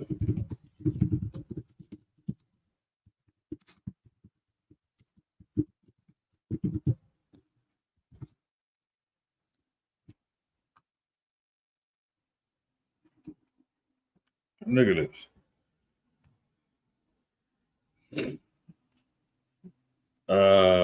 The facts, land reform in South Africa.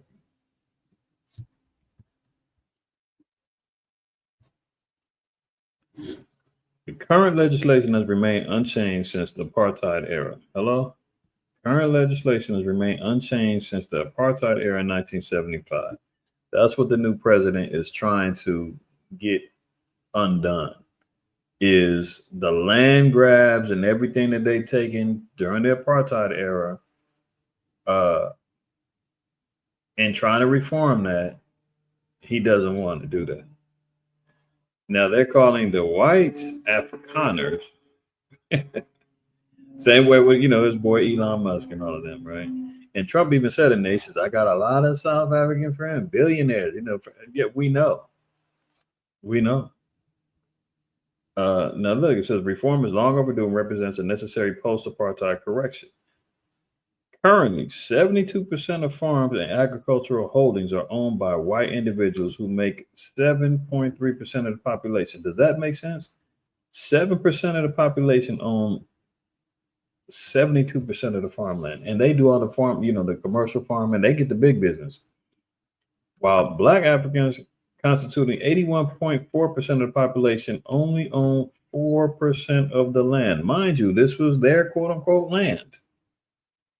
Much of white-owned land is unproductive and fallow. Agriculture contributes 2.62% to South Africa's GDP, which is less than 1/3 of what is than it was during the apartheid and Afrikaner nationalist state, heavily subsidized in the sector.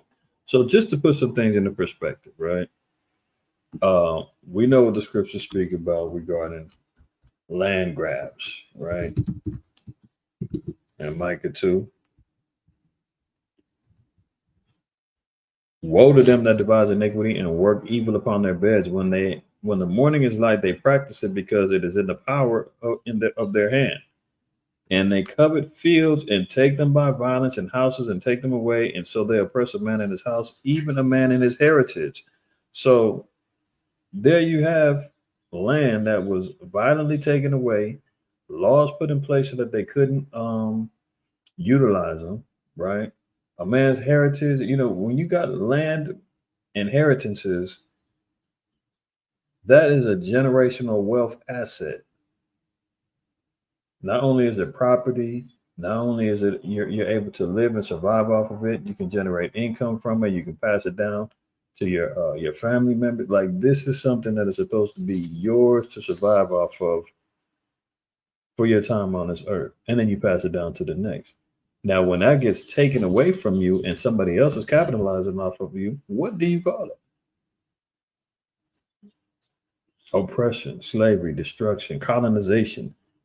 This is still, even though apartheid has quote unquote been over since the early, late 90s with what's his name? Mandela got locked up 27 years and all of that. Like, that's been over, but the same land laws and reforms have not been done since 75. Now, this president pops up. He's like, look, this got to stop, man. We want our land back, and we ain't asking for it. We're not negotiating. Like, they need to give it up. We're not paying for it. And there is violence that's jumping off over there, but they're not saying that it ain't just happening to whites. It's happening to the black folks, too. That's what the president's saying. And Trump's like, no, it's just the white folks that's getting it. Come on, man. If it was really like that, when the numbers look at what they do, you got 72% of the land owned by 7%, right? But now if you got 81% of the population look like black folk, you don't think they could have been ran them up out of here and taken it if it was just about them? Come on, man. Let me get back over here. Huge news. You can get a son of for just $3. Wait, I said son of. Look at the words. Son of Baconator is $3. Thank you. For bacon that just won't quit, gotta be Wendy's. President Trump's Oval Office confrontation. Lecturing the South African president and spreading those unproven claims of genocide. This morning, fallout from that Oval Office ambush. President Trump amplifying false claims that South Africa is engaged in genocide against white farmers. South Africa's president, Cyril Ramaphosa, came to the White House hoping for a fresh start. We want to advance more trade between the two of us. But President Trump had other plans. They say there's a lot of bad things going on in Africa, and that's what we're going to be discussing today. Trump determined to highlight those false claims that white South African farmers are being racially persecuted, claims that have also been pushed by Elon Musk, a native of South Africa. Despite banning nearly all refugees coming to the U.S., the Trump administration now making an exception for white South Africans. A plane load arriving in the U.S. just last week. The administration still cutting all aid to South Africa. We have had a tremendous number of people, especially since they've seen this. Generally, they're white farmers, and they're fleeing South Africa. Asked what it would take to convince him there is no genocide, President Ramaphosa jumping in. It will take President Trump listening to the voices of South Africans, some of whom are his good friends. But Trump digging in with the cameras rolling, dimming the lights. You turn the lights down. Showing what he claims is evidence, including video of an extremist South African politician calling for violence against white farmers. Trump also holding up a stack of articles he says proves it's happening. But Ramaphosa adamant the views in the video do not represent his government. Our government policy is completely against what he was saying. So you got a Malcolm and Martin situation. You got them Malcolm jumping up saying, hey, by any means necessary, we need that back. Now, the other guy saying we can negotiate, we can try to work it out. I'm gonna get with Trump, man. Maybe he's gonna help us. Not happening. So how long should people be putting up with the racial disparity regarding this landmass situation? 72% of the farmland is owned by 7% of the people. They're reaping all the benefits. They get the commercial contracts. They're benefiting greatly off of it. When the normal agricultural land that's left over, that last little whatever, 20%, 27%, is the regular agriculture that people are utilizing to, have their daily foods and all that other stuff done. 7% of people own all of the damn land, damn near, and control it all. A land that was not theirs. They migrated there, the whole nine. Colonizer took it. They didn't buy it. They didn't earn it. We deal with a very similar situation over here. And people are fed up. And they like, look, they ain't giving it up. Something's got to give. And now Trump is like, well, we're going to create refuge for them because they're being targeted. And, this is how the game goes. Major political parties in South Africa and a South African judge agree, denying the existence of a white genocide in their country. South Africa does have a crime problem. Now, you heard that? They said hold on. Parties in South Africa and a South African judge completely against what he was saying. Major political parties in South Africa and a South African judge agree, denying the existence of a white genocide in their country. Major political parties and judges are saying there ain't no genocide jumping off. South Africa does have a crime problem, and statistics show farmers are being murdered. But there is no evidence it is racially motivated or amounts to genocide. White farmers make up only 7% of the country, but own the vast majority of its farmland. Ramaphosa saying most of the victims of crime are black. There is criminality in our country. People who do get killed, unfortunately, through criminal activity, are not only white people. Majority of them are black people. Now, you see Trump's reaction? Yeah, don't give me that shit, nigga. You out there killing my people over there. The numbers statistically would make sense. If there is crime and murders happening amongst the farmers, the majority of the farmers are black. It's only 7% white folks over there. That's just in the country, period. Now, you talking about the farmers, it's probably even a smaller percent. So if it was just everybody targeting these white farmers, they would be out of there. 7% or less of them people wouldn't take long to run them up out of there, man, kill them and take the land or whatever. Obviously, it's happening to everybody that's in that industry.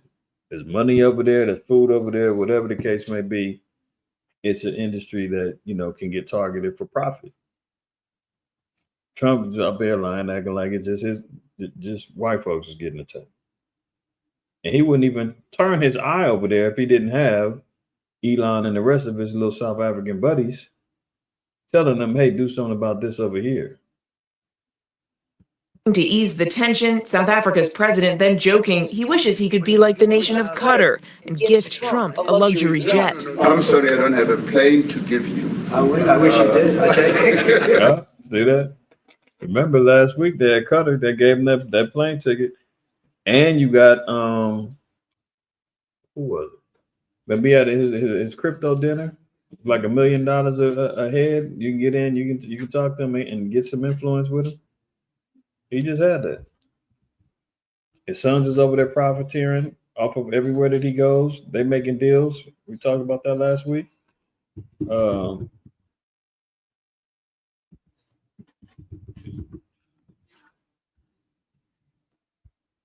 at this. Inside the room at Trump's Mean Point dinner. 200 wealthy crypto bros gathered for a private event at President Donald Trump's golf club just outside Washington, D.C. Private event. Let's see if we see how much it was. How much did they pay? I don't know if it shows on here, but that's why he joked about that, man, because he's for sale. He's for sale. Look at this 20-minute speech. Didn't interact with the crowd. I forgot how much they said it was. Let me see if it says.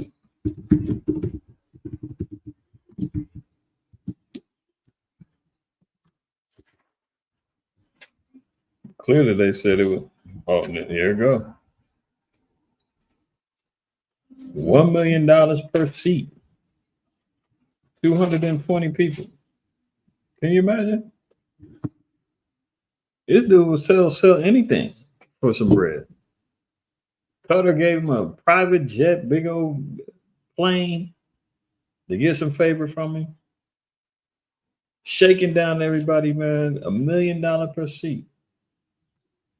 That's why the South African president, like, man, I wish I had a plane to give you. He probably would have listened. He said, I wish you did. I probably would. As long as probably forever there's only been one Frosty. Because what would we even do? Add a bunch of new swirls and mix-ins like Oreo cookies or Pop-Tarts pieces? That's kind of genius, actually. For a fresh way to Frosty, gotta be Wendy's. President Trump's Oval Office confrontation with the president of South Africa, where Trump made... There is criminality in our country. So, unfortunately, through criminal activity, are not only white people. Majority of them are black people. Trying to ease the tension, South Africa's president then joking he wishes he could be like the nation of Qatar and gift Trump a luxury jet. No. I'm sorry, I don't have a plane to give you. I wish you did. I take it. Yeah, I wish you did. I'd take it. I would take it. Now, after the meeting, a spokesman... Wicked as hell, man. You can see here. He said he'll take them bribes, man. He'll take that money. He probably would have made some headway, man, if he, had some gifts to offer. But since he didn't have it, it's going to be a problem. It's going to be a problem. You know what? Let me give one other scripture, Joe.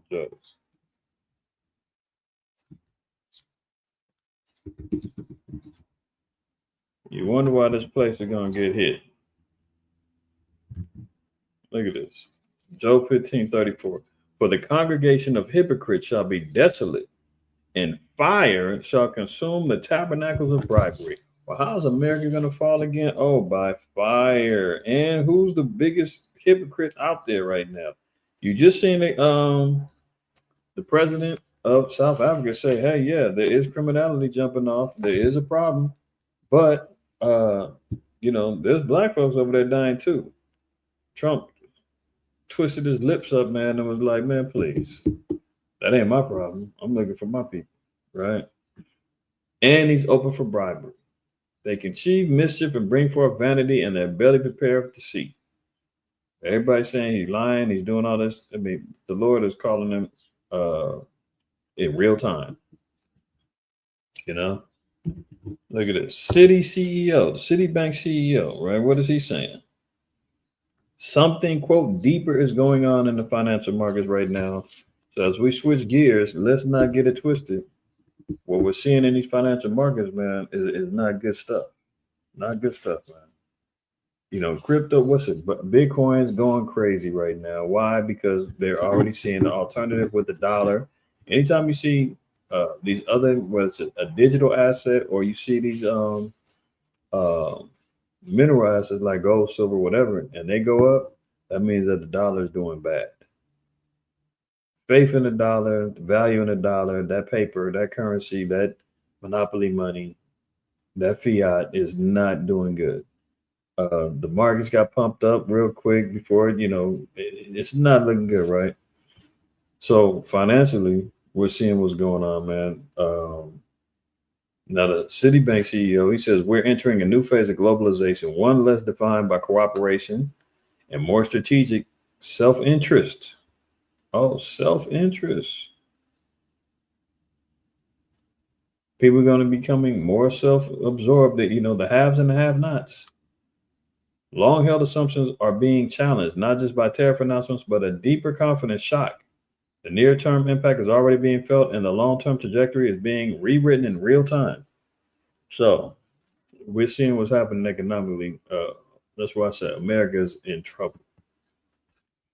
Buy now, pay never. Klarna's losses doubled as U.S. consumers fail or fall behind on payments.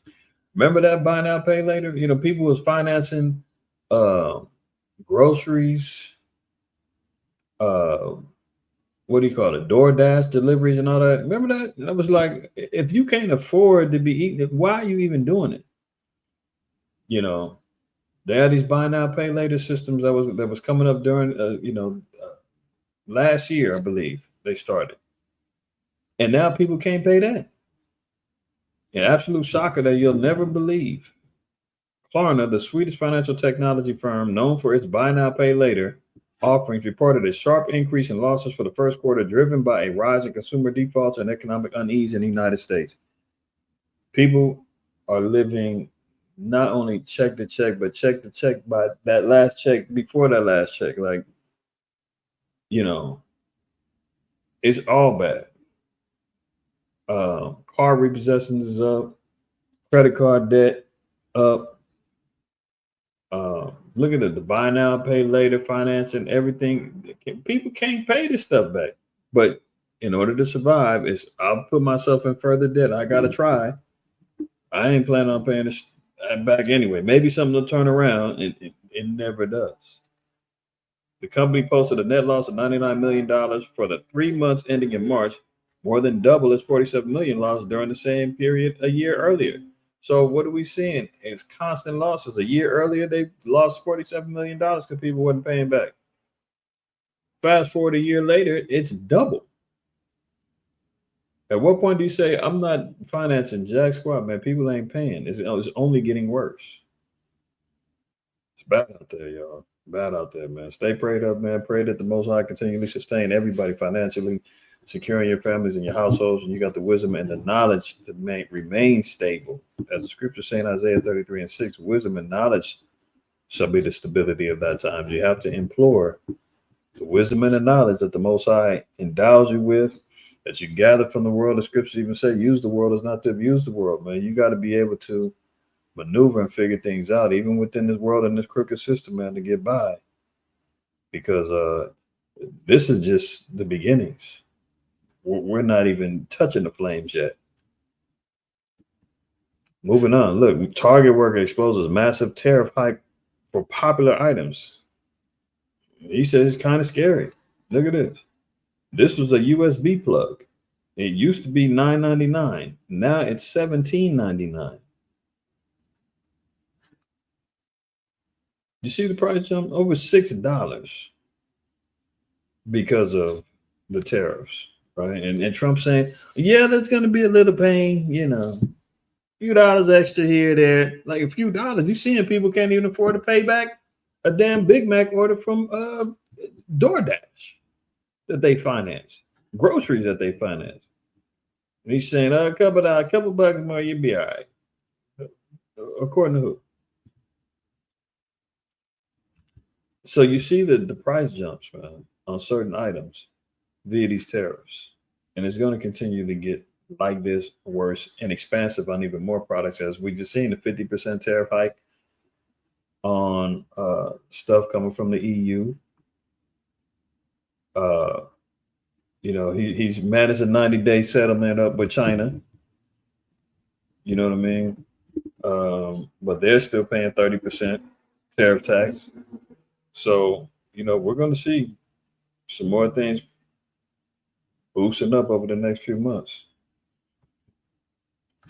Police secretly monitored New Orleans with facial recognition cameras. Secretly. See, they're already employing the system of the beast, man. Facial recognition, man, has already been on deck. And there's a number of different stories, man. I remember talking about this some years back about facial recognition doing racial targeting on Black folks, right? Because you got to, and I think one of the brothers, man, sent a video talking about a sister got racially profiled for a robbery. The sister was pregnant. I mean, the whole nine. She's like, what the hell? And they like, oh no, the facial recognition identified you. The AI snapped you and you fit the profile. So we got you. She's like, how the hell? I'm like 7, 8 months pregnant. I'm gonna go rob a place. Like, they still arrested her, still got on her. Because the programmers are already programming it with a bias. AI is getting its information from its programming. The programmers are the damn Edomites and the damn heathens who are programming all the stuff in there. I had an article maybe like 10 years ago, maybe a little less than that, or more recent than that. I can't remember the exact time, but they were talking about how there was AI was being programmed with racial biases. I don't know if I can find it.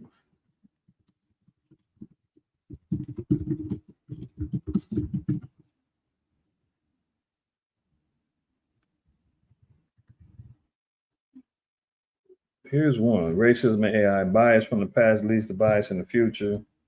That was from racial bias and AI should be the immediate concern. AI has a racist problem, but fixing it is complicated, say the experts. When was this? This is in 2021. I mean, it goes without saying, man. You're constantly seeing article after article, all of them saying the same thing.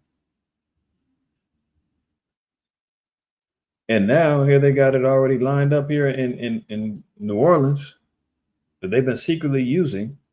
That's already built with a racial bias against our people, right? Now, for 2 years, New Orleans police secretly relied on racial. See, I'm stuck on racial, man. Let me get let me double back. For 2 years, New Orleans police secretly relied on facial recognition technology to scan city streets and search for suspects, a surveillance method without a known precedent in any major American city that may violate municipal quad trails around use of the technology and investigation by the Washington Post has found. Police increasingly use facial recognition software to identify unknown culprits from still images usually taken by surveillance cameras at or near the scene of a crime. New Orleans police took this technology a step further, utilizing a private network of more than 200 facial recognition cameras to watch over the streets, constantly monitoring for wanted suspects, automatically pinging officers' mobile phones through an app to convey the names and current locations of possible matches. Yeah, of course, when you go dealing with New Orleans, matter of fact, I mean, you just had, what was it? 10 Jakes just escaped up out of the prisons over there. They've been rounding them up slowly but surely. What's the name of that prison system down there, man? One of the worst, man. Angola. One of the worst, man. You know, this is more means for them to lock Jakes up, man. And we just got to see that it already comes with a racial bias with it. So they're already going to be utilizing this to hunt and track Jakes down, man, and set Jakes up, you know. And this is going to be employed all over America if it hasn't already. You know, they already got it in the airports. I showed you that article. What was it? At least a year and some change ago. There was a Moabite woman, man. She was stuck over in I think she was in Japan or she was in Korea, one of the two. And she had a debit card that was given to her by a friend, but she couldn't unlock it because she needed to do the facial recognition, and the thing wouldn't scan on her face, and she was stuck without her money. I mean, they're merging this whole beast system in slowly but surely.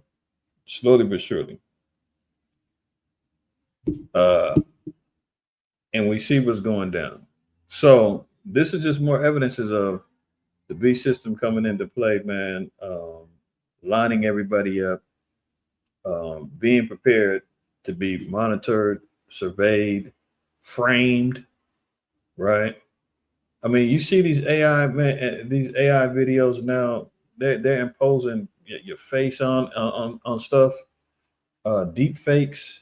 They got the deep fakes visually. They got deep fakes with the voices. I mean, it's wild now, man. Wild. That's why it's so dangerous, especially for public figures. You know, They especially gonna employ this and use it on Israelites. They're gonna have Jakes framed up looking like you robbing banks, caught up in pedophilia, caught up in all kind of stuff. Listen, man, I'm going on record right now. I'm not suicidal. I'm not into no pedophilia. Nothing.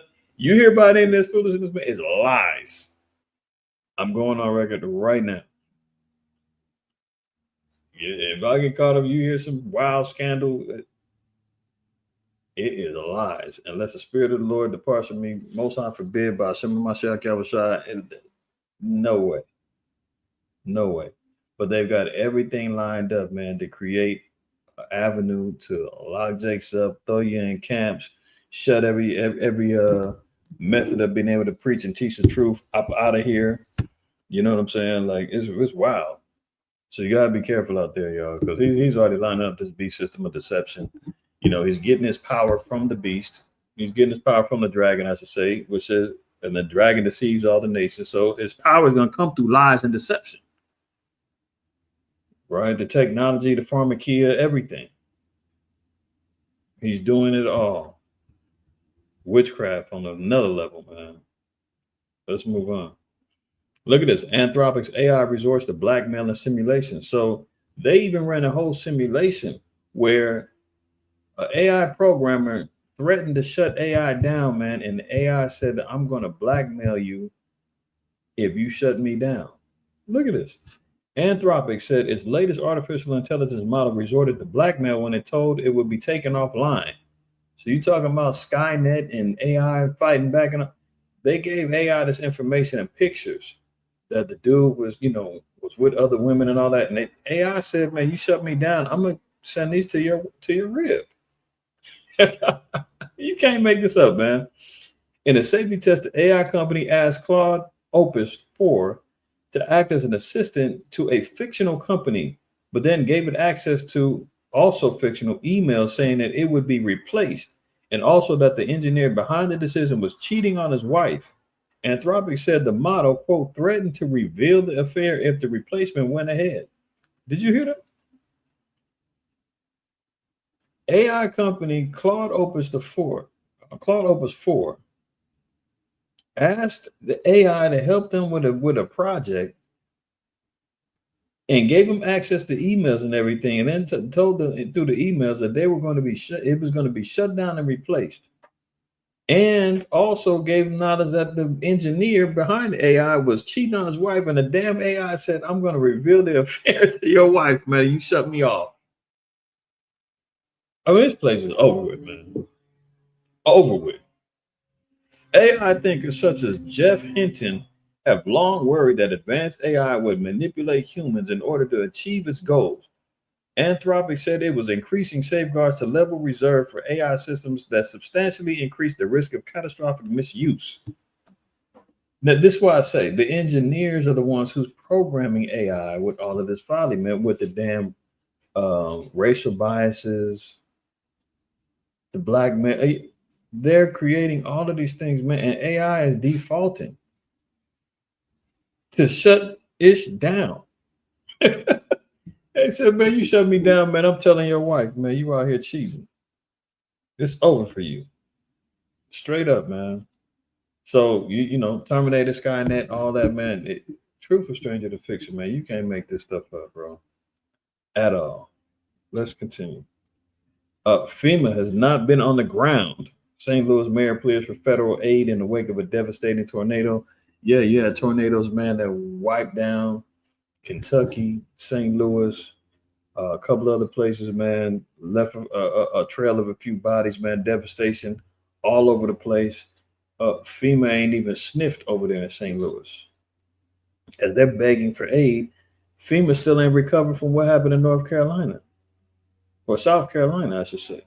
FEMA ain't recovered from the previous year's earthquakes and all that, from the fires over here in California. FEMA's broke. This is why this next article is interesting. They're talking about California's nearest active undersea volcano is about to erupt. There's been talks about the fault lines, everything from San Andreas to some of these other volcanoes, man. They're talking about erupting, causing massive earthquakes. fault lines leading all the way up into Oregon and the Seattle, Washington area. I mean, we constantly are praying to the Most High that the big one doesn't come, but if it does come, at least let us be constantly aware and be around places of security, because it's eventual. You just can't avoid it. It's gonna happen. We keep talking about the big one over here on the West Coast, man. It's like, when's it gonna hit? We know we're overdue. Last big one that we had was 94. That really caused some major damages over here, man. We've been getting hit with more devastation via the fires than anything, year by year. But they're talking about massive earthquakes is on the way somehow, some way. Let me see. I thought I had it. Yeah, let me back up real quick. I'm jump at the gun. But they were talking about, there was another article when I was talking about the about FEMA. They're saying that FEMA and America is not ready for hurricane season this coming hurricane season. And some of it is starting early, depending on where you're at. The hurricanes start, usually towards the end of the summer. From the Caribbean, it comes up on the East Coast or whatnot. Texas, other areas, man. They saying this next hurricane season, if you leave it to the weather predictors, and they're looking at their algorithms and everything else, they said that this hurricane season is going to be massive, and FEMA and everybody else is not ready. They already wasn't ready with these damn tornadoes that hit. So there's going to be a lot of people, man, that's going to be displaced, killed, or struggling to maintain, because federal aid is going to be depleted. And I ain't hear about too much of a budget getting injected into FEMA from Trump's little plan. I know he was talking about cutting off Medicaid and telling people, if you got Medicaid, you need that medical care, you got to get a job. SNAP, which they pretty much are transitioning into. EBT is going to be transitioning into. You got to get a job if you want the benefits. Now, mind you, they said that this wasn't going to kick in until 2029, so people would have had some more time to really, be out there milking the system. You finessing your way through. You'd have some more time. But in order to pass that bill, man, the Republicans said that time needs to get cut short. So they said they're giving them until the end of 2026. So like another year and some change before Medicaid, SNAP, and all that. You got to have a job if you want them things, man. Section 8, they cut the HUD budget. They coming. They said, man, 2029, you giving these niggas too long. Give them a year and some change to get their acts together, or we cutting them off, or drastically reducing their benefits. Wild times, man. I'm telling y'all. Look, U.S. Supreme Court lets Trump end deportation protection for Venezuelans, so he's coming after the Venezuelans, man. Trump, the Supreme Court said, you can round them up. They ain't got no more protections from us. A lot of the Venezuelans now, they running scared, because they looking for them to round them up and send them back home. Look at this quote: the U.S. I'll read a little bit of it. I don't want to read the whole thing, but it says here, the U.S. Supreme Court let Donald Trump's administration on Monday end temporary protected status that was granted to hundreds of thousands of Venezuelans in the United States by his predecessor, Slow Biden, as the Republican president moves to ramp up deportation as part of his hardline approach to immigration. And speaking of Slow Biden, man, you heard that he's got an aggressive prostate cancer, man. If y'all want to have a moment of silence for Slow Biden, man, throw 7 in the chat. He gave me a lot of good content for the last 3-4 years, man. He was good to me over I thought that's what I said by did I say the end of the year, or did I say by the end of 2026? That's why I was saying a year and some change to give it get them up out of there. If I said the end of this year, I meant the end of 2026. Yeah, Slow Biden, man, he's got an aggressive prostate cancer, man. He's not doing well. even though he was so spry and so aware and so strong as the media was telling us last year and years before, man, he's never been sharper. Suddenly, man, he got hit. All right, put a 7 in the chat, man. You want a moment of silence for Slow Biden, man. Maybe we should pray for him. What do y'all think? I don't see no 7s, man. Y'all are heartless. Dang. Well, I guess we ain't giving them no love, man. We move on. So look, deportations is on the way. They're gonna be targeting Venezuelans. If you remember last week, Homeland Security Christy Knowles was talking about doing Hunger Game type reality shows to help them compete for American citizenship. Man, I mean, they're making a complete mockery of our people. The U.S. would terminate the protection for Venezuelans now when nothing has improved back home. It's just unbelievable, said Betsy Diaz, a Venezuelan American in Hialeah, whose 2 daughters, 5 grandchildren, and several other relatives will lose their protections. Her whole family is about to get up out of here and targeted. In a 2-paragraph order, the nation's high court on Monday granted an emergency request for the White House to roll back a lower court judge's order that kept in place temporary protected status for about 350,000 Venezuelans.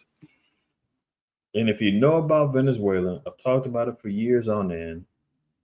That place is on the verge of, not even on the verge of, but I mean, it's a damn near collapse. The inflationary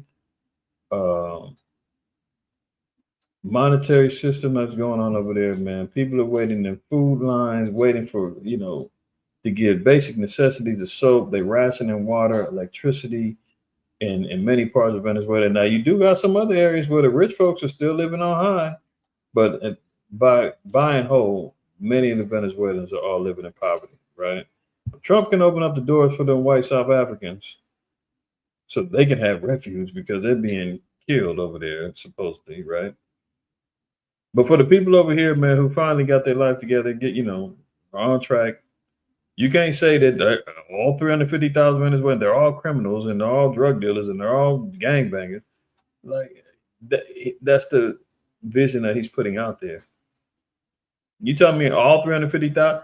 This woman, Betsy Diaz, says 2 daughters, 5 grandchildren, and several other relatives are going to lose their protections. Is that dope fiends, drug dealers, gangsters, and come on, man. This is again the hypocrisy of the Trump administration. That's why you've seen that scripture in Job 15 and says that this place is gonna burn.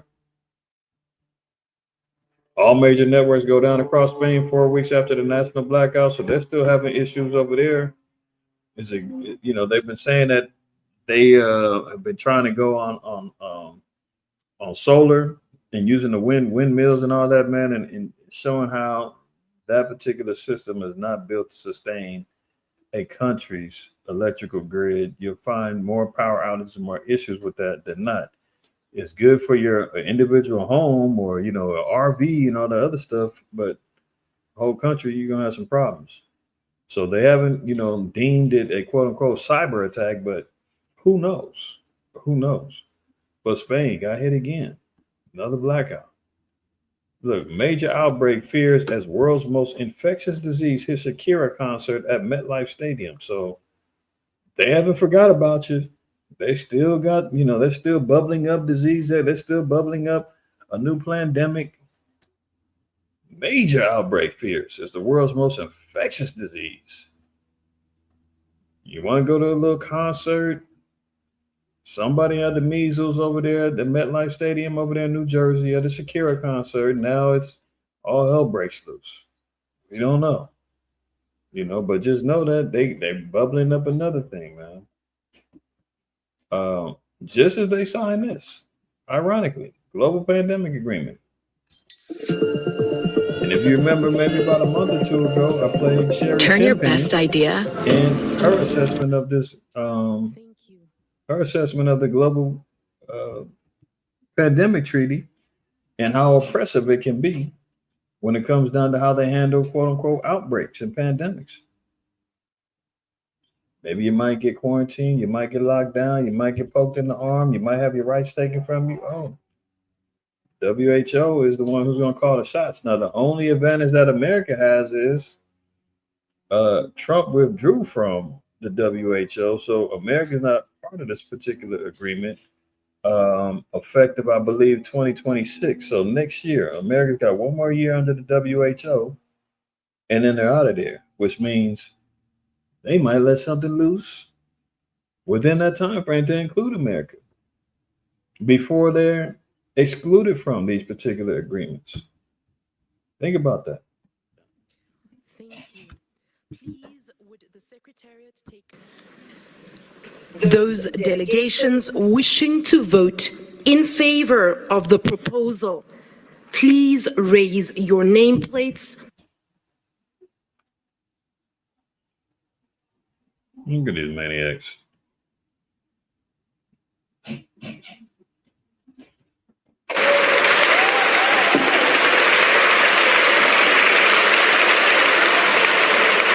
So proud of themselves, man. The secret council of the wicked, where they signing over everybody's rights and how they're going to be handled when the next one comes around. As I play that nauseum, man. Bill Gates talking about the next one when the next one comes. Fauci talking about it. Slow Biden saying there's going to be another one. Everybody keeps talking about another one. And here they are signing over an agreement saying we've got an agreement on how we're going to handle it. We want to make sure that we're able to distribute the shots out, making sure everybody gets it, all of that madness, man. Here we go. So economics, you see Japan about to go bust. This is affecting the markets heavily. So Japan's about to collapse. Too much work. Look at it. The world is awash in too much debt, and nowhere is there more problematic than Japan. Japan is heavily relying upon America, to make sure that it's sustained, but they're getting ready to collapse. So what they're going to do? They're going to lean on America even more. America can't help them. Hey, remember last week, Japan ain't in the position to do it, but when you seen that south of the border clip that I played with the former president of Argentina, he said what's his name? George Bush told him you got to go to war to get that money.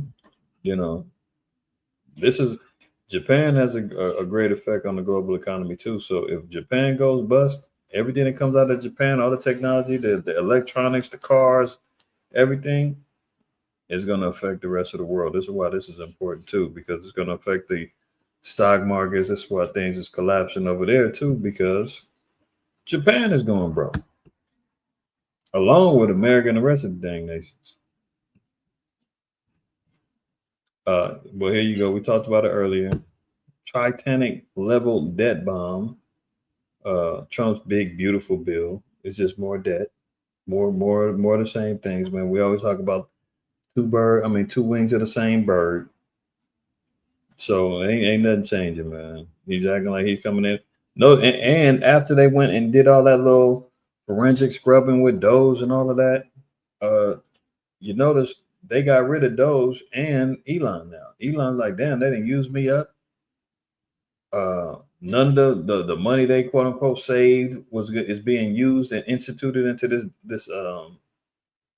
this big beautiful bill. I thought they saved all this money, but why are they still taking out massive amount of trillions of dollars in debt?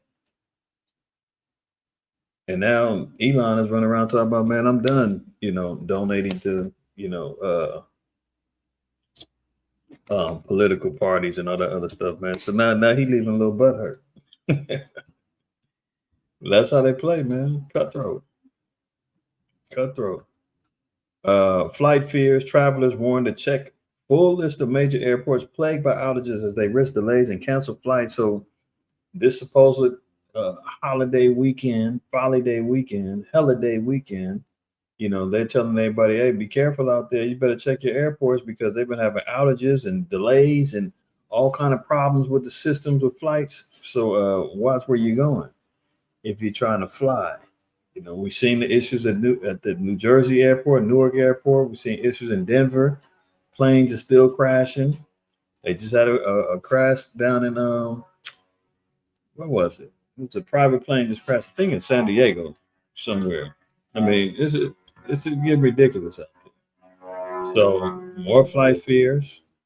Tsunami warning issued after Crete had a 6.1 earthquake. So we're seeing some more earthquakes in diverse places, right? What was it? The week before they had the tsunami warning and the earthquake down in Chile. So things is happening, man. Rapid pace. Yeah, look at this. Millions of Americans are told to stock up on emergency supplies now as killer hurricanes set to start in days. So, if you leave it up to the national weather forecasters and meteorologists and all of that, they're saying that there's about to be some massive hurricanes coming through this hurricane season. And if you're smart, you might want to start stocking up and getting prepared now, because America's about to get hit with some tempests and some storms from the Lord that they haven't seen in a while. So if this holds true, we're gonna see. They look down here. It says overall, NOAA is predicting up to 19 named storms, 10 hurricanes, and 5 major hurricanes affecting the U.S. this year. That's what they're quote unquote predicting. 19 major storms, 10 hurricanes, and of the 10, 5 of them are going to be major. Category, who knows what. So they're telling everybody, hey, stock up now on emergency supplies, because if you wait till it's over, devastation is going to make supplies limited or scarce. If you're trying to go run someplace else to go grab some last minute things, they're going to be wiped out because everybody's going to be hoarding and snatching them up anyway. So if you're in particular hurricane zones or used to them things, you might want to be, wise with it. Like the scriptures say, man, wisdom and knowledge be the stability of thy times. Or make sure that you, got some things on deck. As the old saying goes, it's better to have it and not need it than to need it and not have it. It is better to have it and not need it than to need it and not have it, man. All praise to the Most High. While you have a shot, man. That was a good one today, man. All praises, man. Hopefully everybody got some edification, got some things to be aware of and to look out for. And staying vigilant, man. Staying in the spirit, seeing what's happening around us, man. Don't get caught up in the folly and everything else that's going on, because essentially that's what they want you to do. They want you looking to the left. They want, what's up with the Diddy trial? How's he doing? They want to hear, what else have they been throwing at us of late? That's been having our people in particular, distracted.